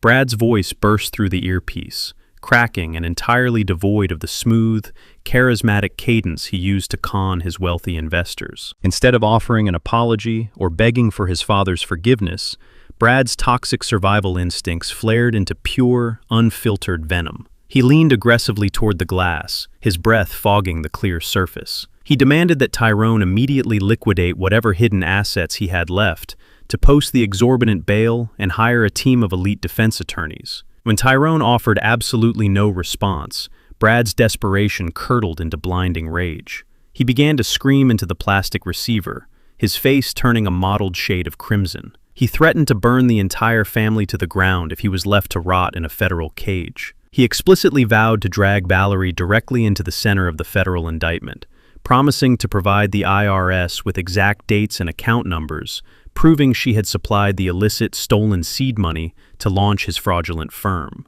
He did not stop there. He promised to testify that Kendra was a fully aware and willing co-conspirator who had actively enjoyed the spoils of the forged property deeds and the stolen retirement funds. Brad thought he was delivering a masterstroke of manipulation. He genuinely believed that his father, despite everything, still harbored some pathetic, antiquated sense of family loyalty, and would gladly sacrifice his remaining wealth to protect the women from federal prison. Brad spat his vicious ultimatums against the reinforced glass, completely convinced he still held the ultimate leverage, blindly unaware that his threats were nothing more than the desperate flailing of a drowning man. Tyrone listened to the entire unhinged tirade without his expression shifting a single fraction of an inch. He did not raise his voice. He did not offer a counter-argument. He simply reached a steady hand into the inner pocket of his charcoal jacket and retrieved the sleek black micro-recorder. He held the small device up to the glass, ensuring Brad could see it clearly under the harsh fluorescent lights, and pressed the heavy play button, holding it directly against the microphone of his telephone receiver. Brad's own slurred, arrogant voice from the lavish dinner party instantly filled the earpiece. The crystal-clear audio captured Brad exclusively claiming total credit for the grand theft. It broadcasted his drunken laughter as he mocked the corrupt notary, detailed the exact amount of the cash bribe, and bragged enthusiastically about how laughably easy it was to forge his father's signature. The recording meticulously and undeniably isolated Brad as the sole, undisputed mastermind of the entire fraudulent operation, entirely absolving anyone else of the core forgery. Brad's face drained of the last remaining drop of color. His jaw fell slack as the inescapable, lethal reality of the trap finally snapped shut around his neck. He had absolutely no leverage. He had no defense.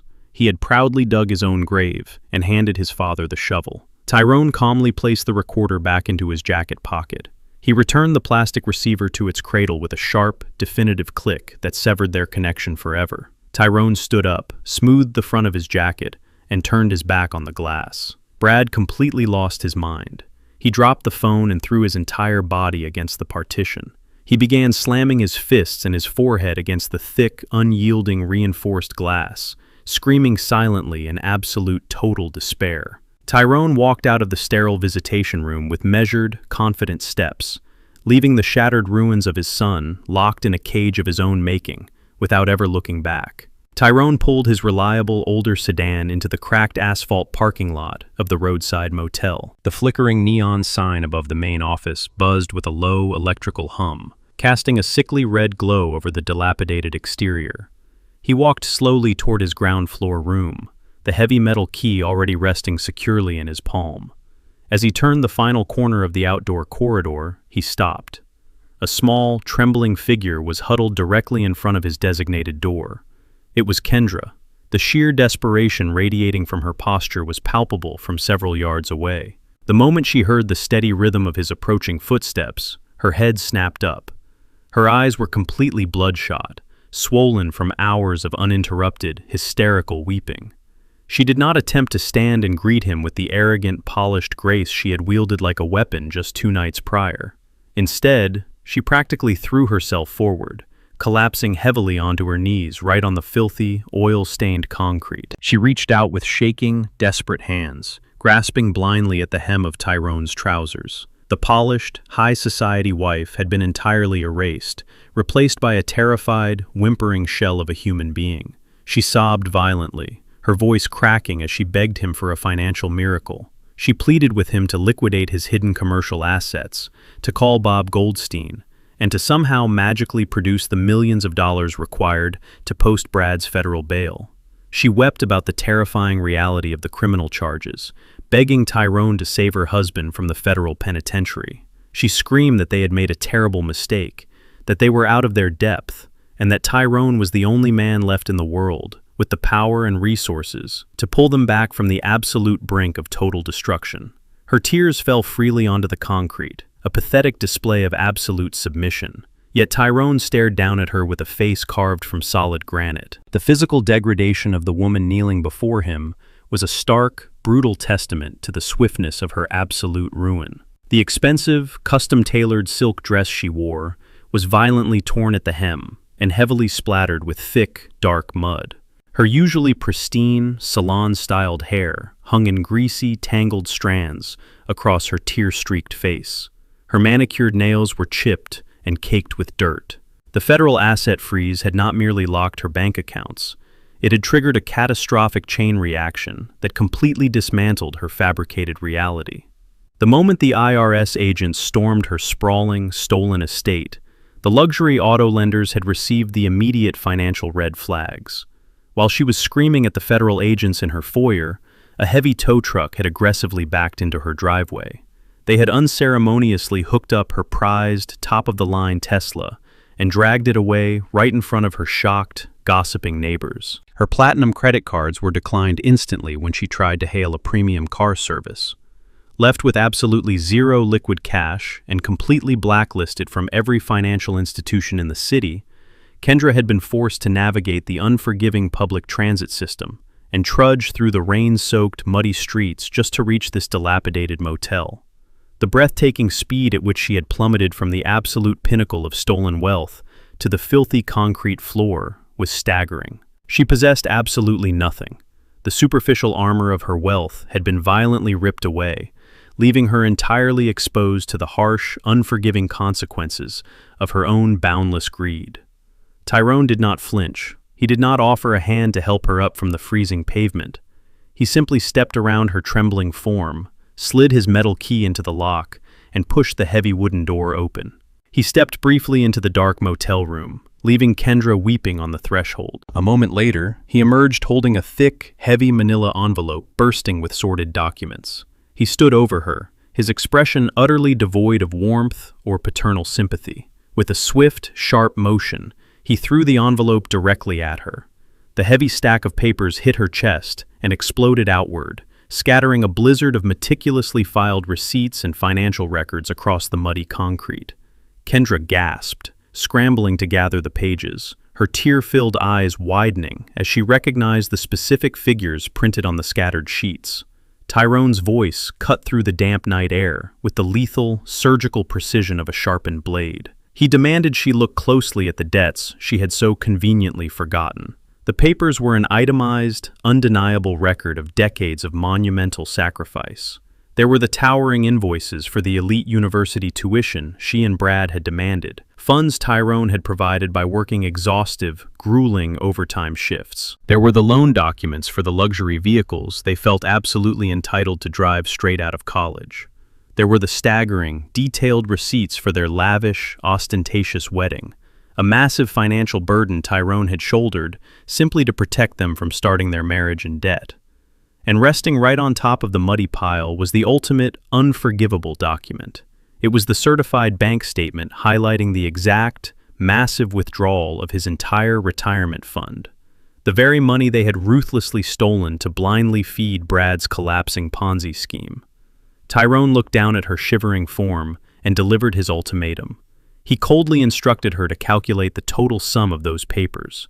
He demanded that she fully repay every single dollar she and Brad had systematically drained from his life, with interest, before she ever dared to open her mouth to beg him for another favor. Kendra broke down completely, her fragile psyche shattering under the crushing weight of his absolute rejection.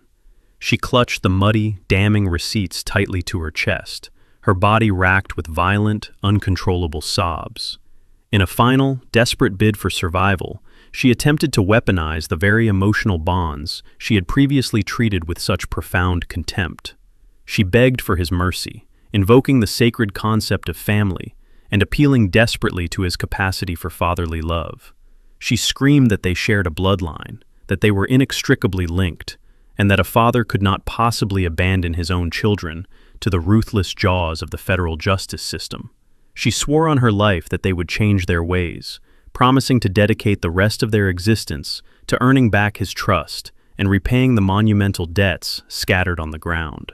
Tyrone stared down at the pathetic display, feeling absolutely nothing. The well of his compassion had been entirely drained by their calculated treachery. He looked at the woman groveling in the mud and saw only a vicious parasite, desperately searching for a new host to bleed dry. He told her in a low, unwavering tone that family was built on a foundation of mutual respect and loyalty, two concepts she and Brad had violently murdered.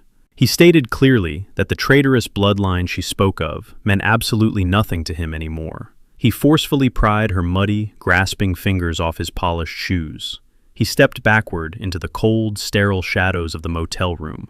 Ignoring her final, agonizing scream for salvation, Tyrone grabbed the edge of the heavy wooden door and slammed it shut with earth-shattering finality. The deadbolt clicked into place with a sharp, definitive sound, permanently severing the last remaining tether to the people who had tried to destroy him. The wolves had been completely cut off, left alone in the dark to face their inevitable slaughter.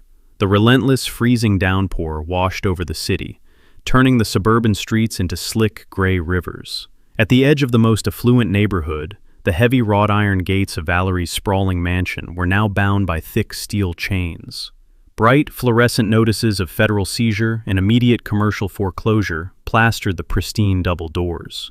The IRS asset freeze had acted as a catalyst, completely exposing the fraudulent foundation of her luxurious lifestyle. The commercial lenders and federal marshals had physically locked her out of her sanctuary earlier that afternoon, giving her exactly 10 minutes to gather her personal effects.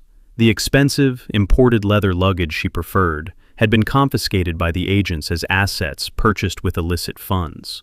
Now, she dragged a cheap, scuffed plastic suitcase through the unforgiving storm. The small, misaligned wheels scraped and squeaked painfully against the cracked asphalt as she trudged toward the only destination she had left. The desolate, flickering neon sign of Tyrone's roadside motel served as a beacon of her absolute humiliation. She shivered violently, the icy rain soaking completely through her thin designer trench coat and ruining the delicate, expensive fabric. The storm offered absolutely no mercy, stripping away her carefully maintained aura of aristocratic elegance. By the time she reached the concrete walkway outside his room, she looked like a drowned, pathetic shadow of her former self. She spotted Tyrone's familiar, reliable sedan parked just feet away. Her knuckles turned stark white as she released the handle of her cheap suitcase and raised a trembling hand to knock on the weathered wooden door.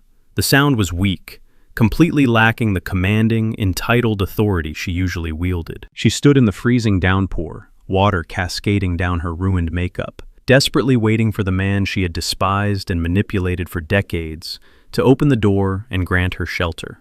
The heavy deadbolt clicked loudly, and the door swung open slowly. Tyrone stood in the doorway, his broad shoulders effectively blocking any warmth or light from the room inside. His face was a mask of carved stone, entirely unmoved by the pathetic sight of his ex-wife shivering in the rain. Valerie immediately launched into the theatrical performance she had perfected over a lifetime of manipulation. She gasped loudly, her hand flying up to clutch tightly at the center of her chest. She hunched her shoulders, her face twisting into a mask of sudden, agonizing pain, playing the fragile, sickly victim to absolute perfection. She leaned heavily against the wet doorframe, panting rapidly as if her heart were failing her at that very moment. She cried out, her voice a fragile, trembling whine, claiming the intense stress of the federal raids was triggering a massive, life-threatening cardiac episode.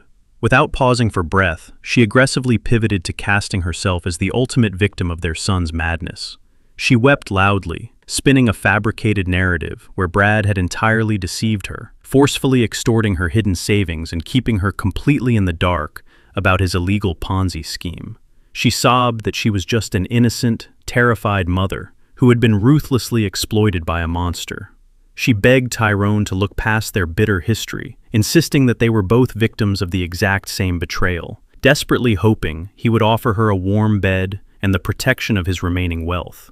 Tyrone did not step aside. He did not extend a hand to catch her, nor did he offer a single word of comfort. He simply watched her dramatic performance with the clinical, detached observation of a scientist studying a predictable insect.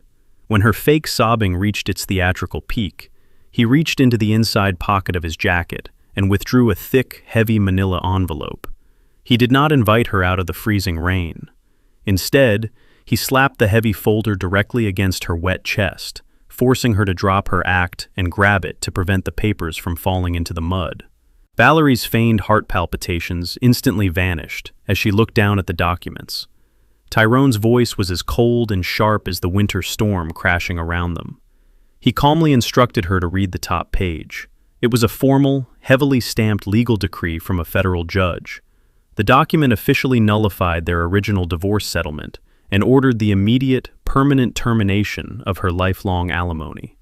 Bob Goldstein had not just focused his legal weaponry on Brad. The ruthless attorney had systematically dismantled Valerie's entire legal shield as well.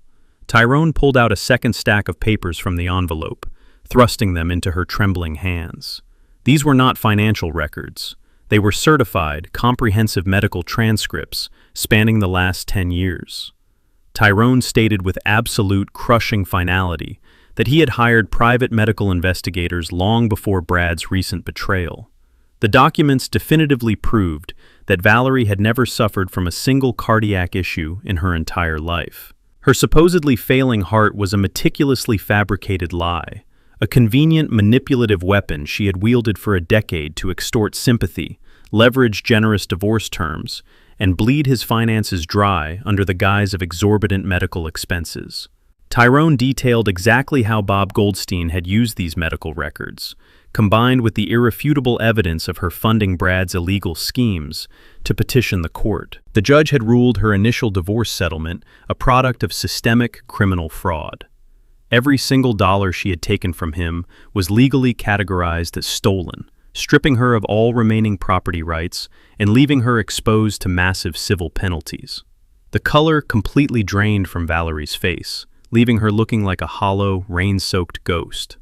The cheap plastic suitcase slipped from her weakened grip, crashing onto the wet concrete with a dull thud. She stared blankly at the damning medical transcripts and the court order, her mind fracturing under the impossible, crushing weight of her total defeat. For decades, she had looked down on Tyrone. She had treated him like a simple, plodding beast of burden, a foolish, uneducated laborer whose only purpose was to generate the wealth she believed she inherently deserved. She had confidently assumed she was the master manipulator, the brilliant puppeteer pulling the strings of a blind, obedient husband. Now, standing shivering in the mud, the horrifying truth completely annihilated her arrogant worldview. Tyrone had never been blind. He had seen every lie, every fake tear, and every stolen dollar. He had simply endured it in silence, patiently gathering irrefutable evidence over the years, waiting for the perfect, most devastating moment to strike. He had meticulously calculated every single move, weaving an inescapable legal net that not only destroyed their treacherous son, but also systematically stripped her of every single asset, property right, and financial protection she possessed. She had absolutely nothing left to claim. Valerie's knees finally gave out for real. She collapsed onto the freezing pavement, the rain washing away the last remnants of her fabricated dignity. She looked up at the towering, immovable figure of the man she had so thoroughly underestimated, realizing too late the lethal danger of his quiet patience. Tyrone looked down at her one last time, his eyes entirely empty of anger, completely devoid of pity. He stepped back into the warmth of the room and closed the heavy wooden door, leaving her entirely alone in the storm. The federal courthouse loomed like a modern fortress of polished stone and heavy oak. Inside courtroom 4, the air was dense and suffocating, thick with the collective fury of dozens of defrauded investors packed tightly into the gallery benches. These were the wealthy clients, the early believers, and the unsuspecting victims who had trusted Brad with their life savings. Now, they sat shoulder to shoulder, their eyes fixed with predatory intensity on the defendant's table. Brad sat rigidly in a cheap, ill-fitting suit provided by his court-appointed attorney. The federal asset freeze had instantly vaporized his elite legal defense team, leaving him entirely exposed to the crushing machinery of the justice system. His signature arrogance had completely evaporated. His skin was a sickly, translucent white, and his hands trembled visibly as he shuffled a stack of meaningless legal pads. A few rows behind him, seated at the edge of the witness partition, were Kendra and Valerie. They looked utterly unrecognizable. The designer wardrobes and arrogant smirks had been replaced by the hollow, sunken features of women who had lost absolutely everything. Their faces were chalk white, their eyes darting nervously around the imposing room, terrified of the unforgiving light of federal justice. Tyrone sat quietly in the back row, his posture perfectly straight, his expression entirely unreadable. He did not come to gloat. He came to witness the final execution of the trap he had so carefully set. The lead federal prosecutor stepped up to the podium, but the true architect of the prosecution's financial demolition was sitting quietly in the front row. Bob Goldstein had handed the government a flawless, irrefutable roadmap, and the prosecution followed it with surgical precision. The courtroom lights dimmed slightly as massive projection screens dropped from the ceiling. The jury and the gallery watched in stunned silence as the prosecution displayed the intricate flowcharts Bob had meticulously constructed. They traced the exact movement of every single stolen dollar. They showed the initial, illegal seed money Valerie had provided. They highlighted the massive, fraudulent withdrawal from Tyrone's retirement fund. Then, the screens exploded with a dizzying web of wire transfers, showcasing exactly how Brad had weaponized those stolen family funds to temporarily appease his oldest investors while aggressively recruiting new victims. The grand illusion of Brad's boutique investment firm was stripped away, revealing the hollow, rotting core of a textbook Ponzi scheme. The prosecutor read aloud the fake tax returns, the forged property deeds, and the fabricated investor portfolios. With every document projected onto the screen, the collective outrage in the gallery swelled. Brad had not just built a company on lies. He had constructed an empire entirely on the financial slaughter of everyone around him. Cornered, terrified, and staring down the barrel of a multi-decade prison sentence, Brad made a desperate, reckless gamble. Against the frantic advice of his public defender, he demanded to take the witness stand. He believed he could still manipulate the narrative. He believed his silver tongue could somehow weave a story of victimhood. As he gripped the edges of the wooden witness box, Brad completely abandoned whatever fragile remnants of family loyalty he still possessed. He looked directly at the jury and pointed a shaking finger straight at his own mother. Brad loudly and aggressively testified that he was merely a naive pawn manipulated by Valerie's insatiable greed. He claimed that Valerie was the true mastermind behind the fraudulent seed money and the ultimate architect of the plan to drain Tyrone's retirement accounts. He painted a pathetic picture of an overly ambitious son, desperately trying to please a demanding, ruthless mother who controlled his every financial move. The courtroom erupted into total chaos. Valerie bolted upright from her seat in the gallery, her face twisting into a mask of pure, unadulterated hatred. The polished facade she had maintained for decades completely shattered, exposing the feral, vicious nature beneath. She screamed at the top of her lungs, calling her son a pathological liar and a sociopathic monster. She shrieked that Brad had violently extorted her, detailing the terrifying home invasion and the physical threats he had leveled against her when the federal agents closed in. Brad shouted back from the witness stand, his voice cracking with hysteria, calling her a parasite who had bled his father dry for decades before passing her toxic greed on to him. Mother and son ripped into each other with absolute savagery, tearing away the last shreds of their fabricated dignity right in front of the federal judge, the jury, and the dozen victims they had defrauded. It was a spectacular, humiliating implosion. They were two starving wolves locked in a cage, violently cannibalizing each other in a desperate, futile attempt to survive. The sharp, cracking strike of the judge's wooden gavel echoed like a gunshot, instantly cutting through the venomous crossfire. Federal marshals aggressively forced Valerie back into her seat, while the judge ordered Brad to remain entirely silent or face immediate contempt charges. The display of absolute moral bankruptcy had only solidified the prosecution's case. The jury did not even need to deliberate through the afternoon. The evidence provided by Bob Goldstein was an impenetrable fortress of guilt, and the defendant's own vicious infighting had destroyed any possible shadow of a doubt. The judge stared down from the high bench, his eyes filled with profound disgust as he addressed the ruined man standing before him. He condemned Brad's actions not just as criminal, but as a fundamental betrayal of basic human decency. The sentence was delivered with cold, mechanical finality. Brad was sentenced to 15 years in a federal penitentiary. There would be no early release, no possibility of parole, and no comfortable minimum security accommodations for the scale of his fraud.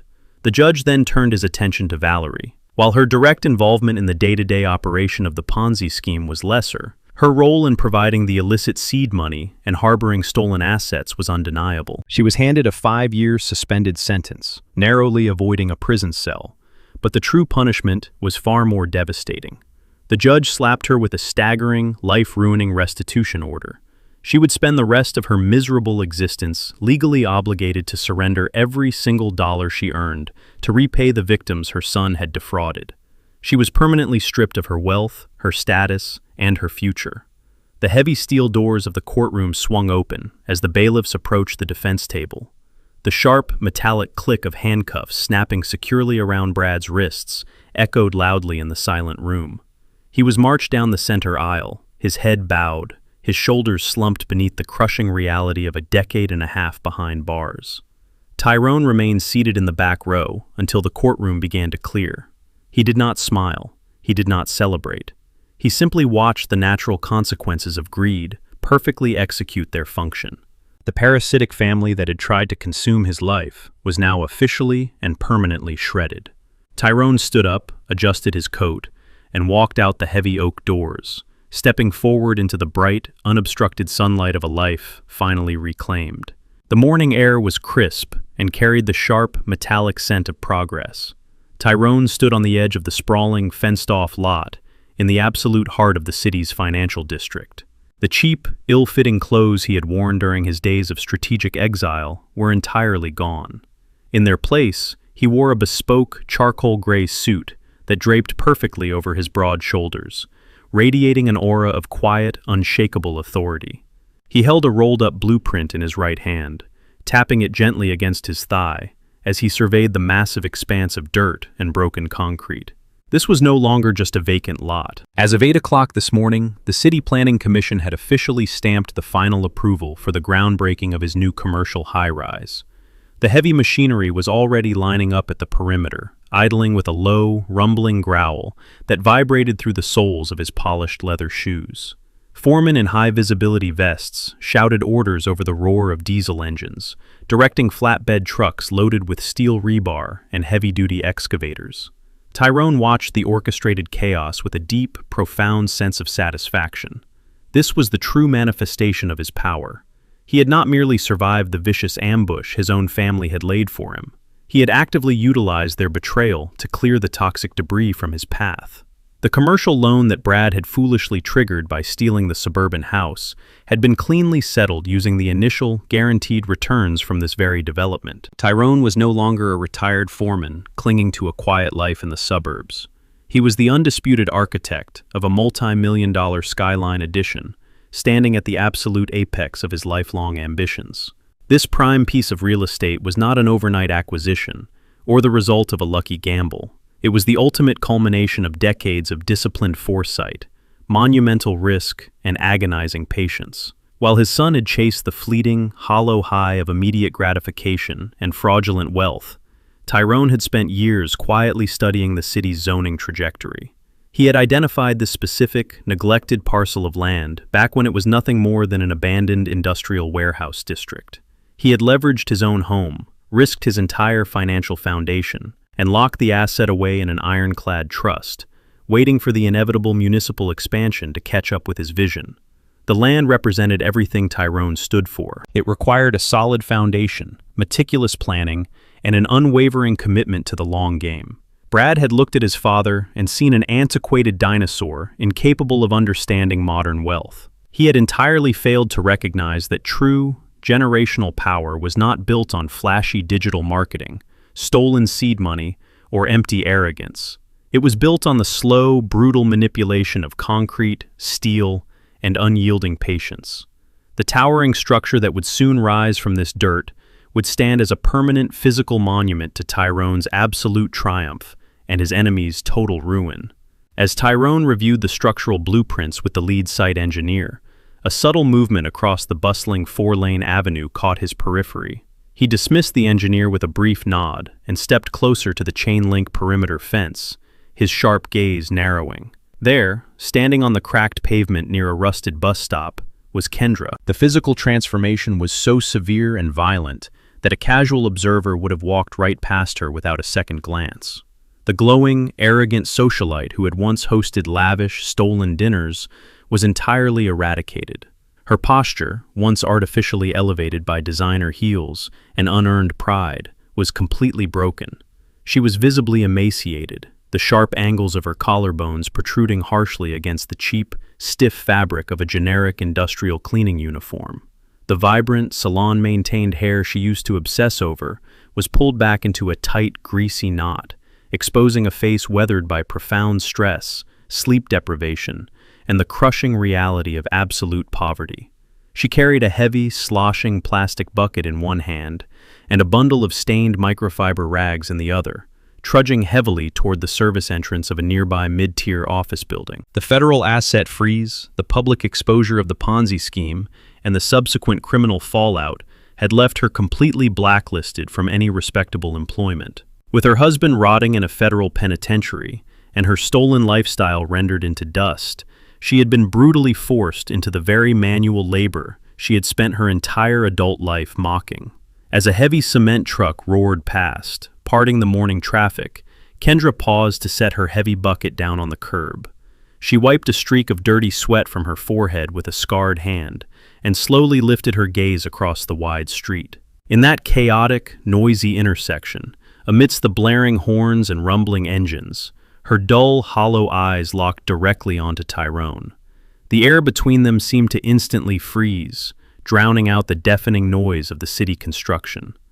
Kendra stood perfectly still, her hands trembling by her sides. Across the concrete distance, she saw the man she had actively helped to rob, betray, and discard.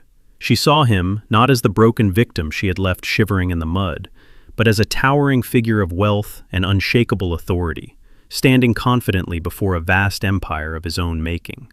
A sudden, desperate flicker of hope ignited in her sunken eyes.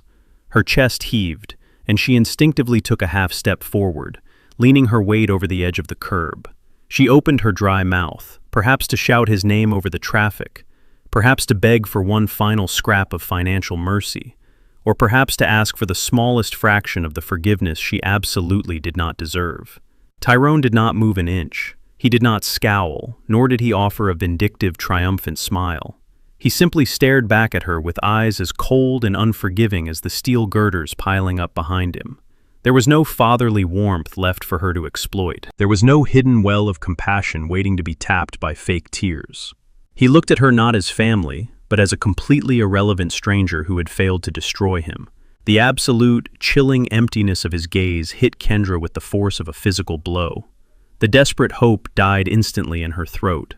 The crushing, suffocating weight of her humiliation settled fully onto her frail shoulders.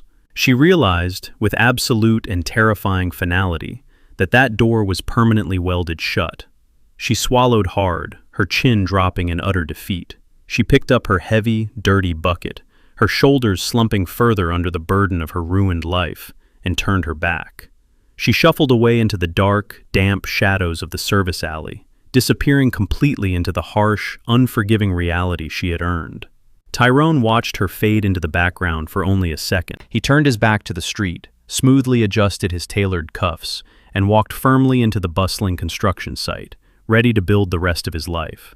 The air over the pristine lake was cool and carried the rich, bracing scent of pine and fresh water. Tyrone sat back in a heavy, custom-made leather armchair on the sprawling upper balcony of his newly constructed lakefront villa.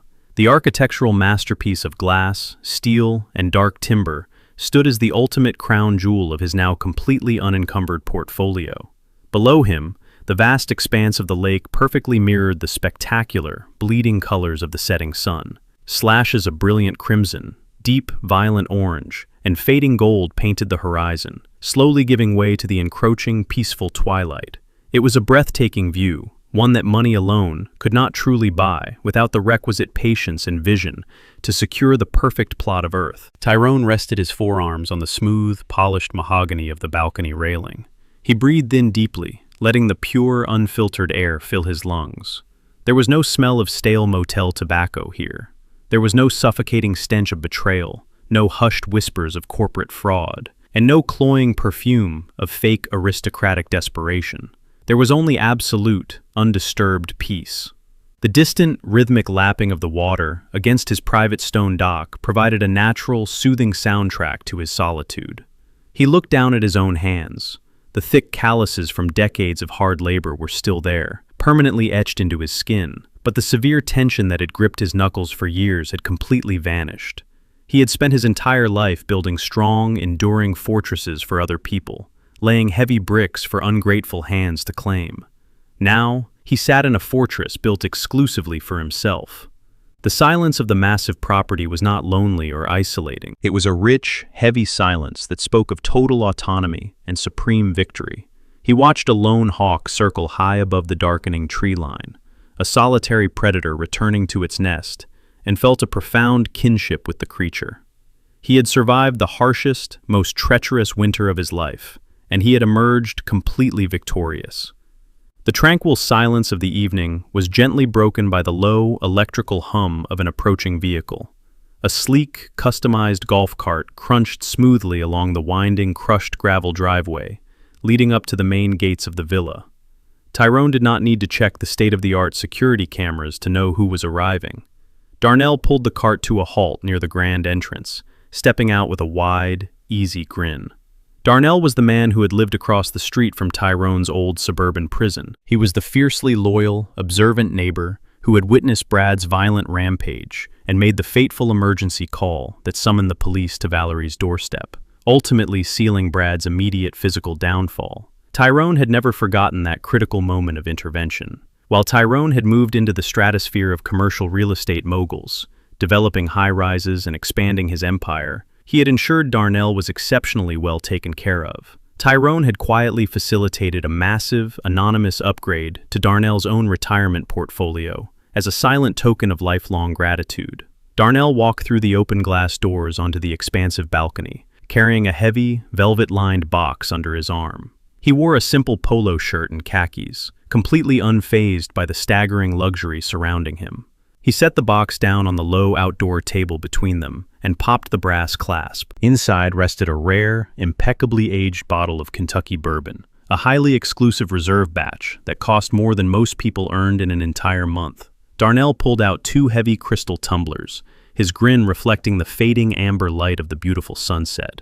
Darnell poured the rich, dark amber liquid into the crystal tumblers. The heavy glass clinked softly in the quiet evening air. He handed a glass to Tyrone and sank into the matching leather chair opposite him.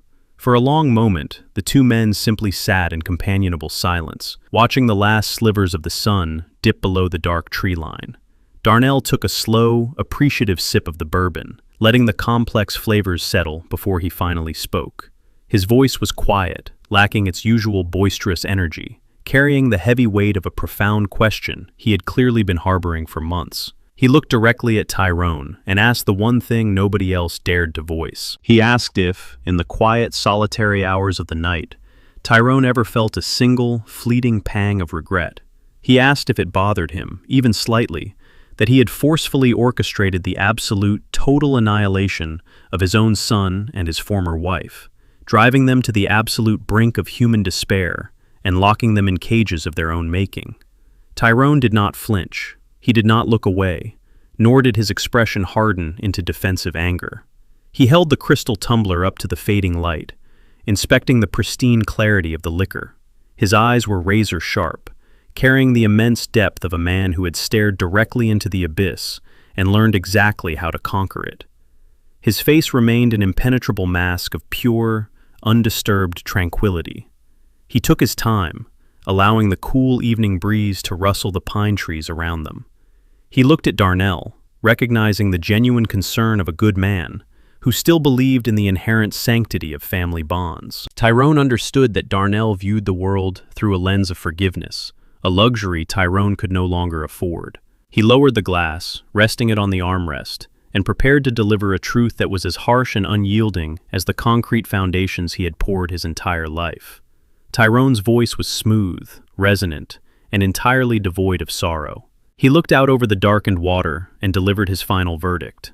"I did not push them to the brink, Darnell," Tyrone stated firmly, raising his glass in a deliberate, solemn motion. "They sprinted toward the edge entirely on their own. I simply stopped being the bridge that kept them from falling. I just cleaned off the parasites that were actively sucking my blood. They did not view me as a father or a husband. They viewed me as a host, a resource to be entirely consumed and discarded without a second thought. Family requires loyalty. Without loyalty, you just share genetics, and genetics do not grant you the right to steal a man's life." He turned his sharp gaze back to his friend. True freedom always has a steep price. It demands sacrifice. It demands clarity. And I paid that price with the absolute, unyielding ruthlessness that the situation required. If I had shown them even an ounce of mercy, they would have gladly buried me in the dirt to build their own castles. Tyrone brought the heavy crystal tumbler to his lips. He took a long, deliberate sip of the premium bourbon.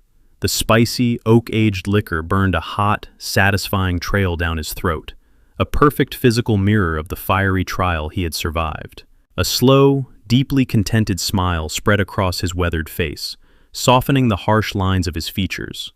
He leaned back into the plush leather of his chair, completely at ease in the magnificent fortress he had earned. The chaotic, parasitic noise of his past was permanently silenced. The night air was fresh, the horizon was wide open, and the life of a man who had truly mastered his own destiny had only just begun. The ultimate lesson of Tyrone's journey is that true power does not reside in loud confrontations or immediate emotional reactions, but in the quiet mastery of patience and strategic foresight. When confronted with profound betrayal from those who should love you most, the natural instinct is explosive anger. Yet, Tyrone proved that the most devastating counterattack is a silent, meticulously calculated detachment. He demonstrated that you do not have to wrestle with toxic people in the mud. You simply let their own greed bury them while you build a fortress they cannot breach. Protecting your peace and securing your legacy often requires the painful but necessary courage to permanently walk away from those who only see you as a resource to be consumed. If Tyrone's story inspired you to stand up for your own worth and cut toxic ties, please like this video, subscribe to our channel, and share your thoughts in the comments below.